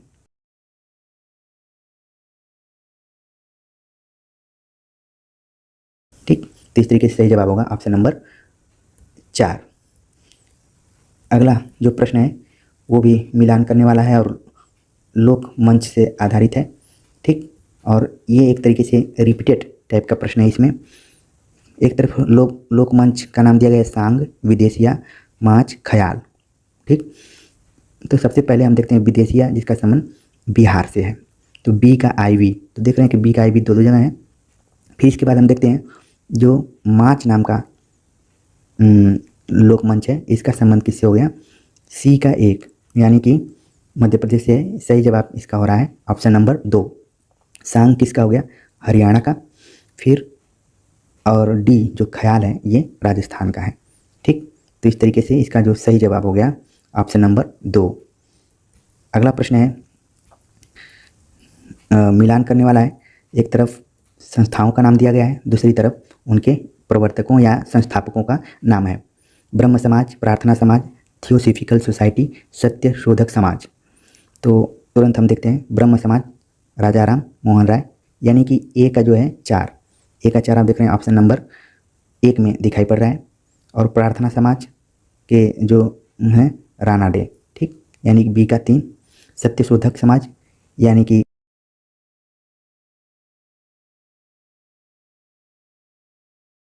तो इस तरीके से इसका जो सही जवाब है ऑप्शन नंबर 1। अगला जो प्रश्न है ये कुछ डायरी दी गई हैं, उन डायरी को हमें मिलाना है। अच्छा, आप देख रहे हैं कि पहले इसको क्रम के अनुसार पूछ दिया करता था, लेकिन अब धीरे धीरे चेंज करते हुए प्रकाशन इत्यादि को बीच में लाया जा रहा है। मोहन राकेश की डायरी, डायरी के कुछ पन्ने, मेरी कॉलेज की डायरी, एक कार्यकर्ता की डायरी। अब इनको हमें प्रकाशन काल के हिसाब से बताना है। तो हम देखते हैं कि प्रकाशन काल के हिसाब से सही उत्तर कौन इसमें होता है। ठीक, तो ए का जो है सही जवाब इसमें है 1985 में हुआ मोहन राकेश की डायरी। फिर बी का जो सही जवाब है 1940 में डायरी के कुछ पन्ने। सी का जो सही जवाब है मेरे कॉलेज की डायरी 1958 में। और डी का जवाब जो है 1972 एक कार्यकर्ता की डायरी। इस तरीके से इसका जो सही जवाब है ऑप्शन नंबर 3 है। अगला जो प्रश्न है ये रचनाकारों के जन्मक्रम के अनुसार है, उसको हमें स्थायी करना है, सेट करना है कि निम्नलिखित रचनाकारों का सही अनुक्रम क्या है।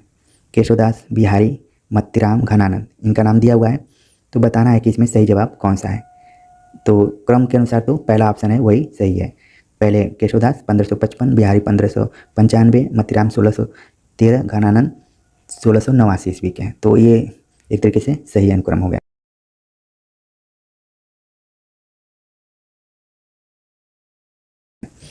जायसी, सूरदास, तुलसी, रहीम का नाम दिया हुआ है। तो सबसे पहले सूरदास 1478, जायसी 1492, तुलसी 1532, फिर रहीम का नाम आ रहा है। तो इसका जो सही ऑप्शन होगा ऑप्शन नंबर 3। ठीक है, अगला प्रश्न है, प्रकाशन काल की दृष्टि से सुरेंद्र वर्मा के नाटकों का सही अनुक्रम क्या है। अब इसमें सुरेंद्र वर्मा के नाटकों का नाम दिया हुआ है द्रौपदी, रतिका कंगन, आठवां सर्ग, शकुंतला की अंगूठी। और इन्हीं रचनाओं को हर विकल्प में घुमा फिरा कर दिया हुआ है। तो इसका जो सही जवाब है पहले द्रौपदी, आठवां सर्ग, शकुंतला की अंगूठी, रतिका कंगन। ठीक, तो इस तरीके से सही जवाब हो गया आपका ऑप्शन नंबर 3। अगला प्रश्न है कि निम्नलिखित उपन्यासों का प्रकाशन काल की दृष्टि से सही अनुक्रम है। तो अलग अलग राइटर्स के इसमें उपन्यास दिए गए हैं और उनके अनुक्रम को हमें बताना है कि कौन सा सही है। मानस का हंस, टेराकोटा, भूले बिसरे चित्र, गर्मराख। और इन्हीं रचनाओं को सब अन्य विकल्पों में भी क्रम बदल कर दिया गया है। तो इसका जो सही जवाब यहाँ पर है कि पहले गर्मराख रहेगा, फिर भूले बिसरे चित्र, टेराकोटा, मानस का हंस। ठीक, ये ऑप्शन सही है। अगला जो प्रश्न है, प्रकाशन वर्ष के अनुसार निम्नलिखित स्मरण कृतियों का सही अनुक्रम क्या होगा। स्मरण कृतियों में, संस्मरण कृतियों में नाम दिया है स्मृतिकण, लीक अलीक, वन तुलसी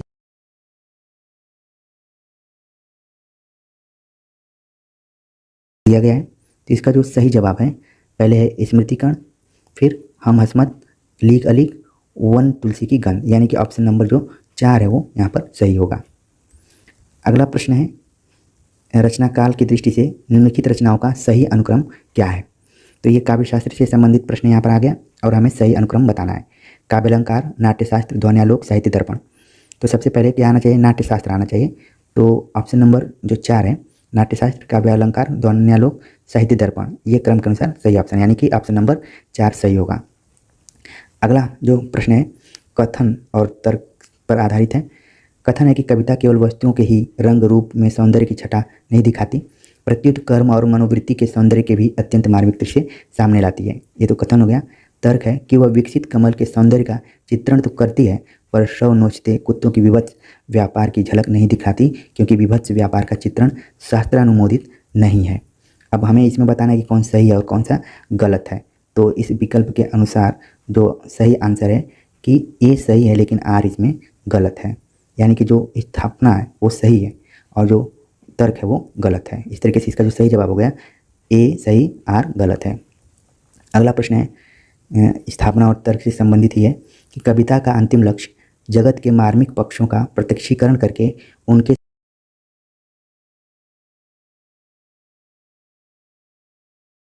नहीं है।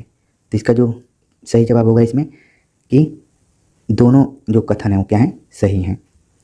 अगला जो प्रश्न है, कथन और तर्क पे आधारित ही हैं कि 19वीं शताब्दी का नवजागरण भक्तिकालीन लोक जागरण से भिन्न इस बात में है कि वह उपनिवेशवादी दौर की उपज है, क्योंकि उनकी ऐतिहासिक अंतर्वस्तु एक समान है। अब इसमें बताना है कि कौन गलत है कौन सही है।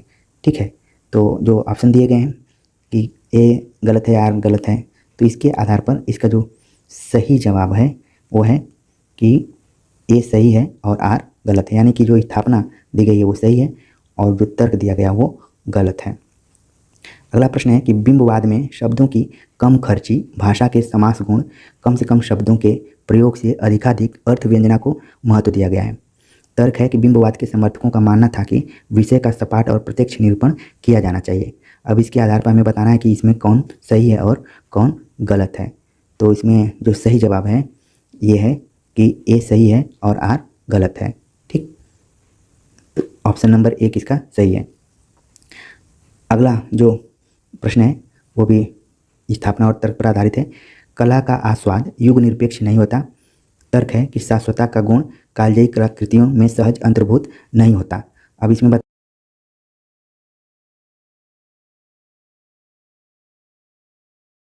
अगला जो प्रश्न है, ये प्रश्न आपके तर्क और स्थापना से संबंधित है कि यूरोपीय साहित्य मीमांसा में कल्पना को बहुत प्रधानता दी गई है।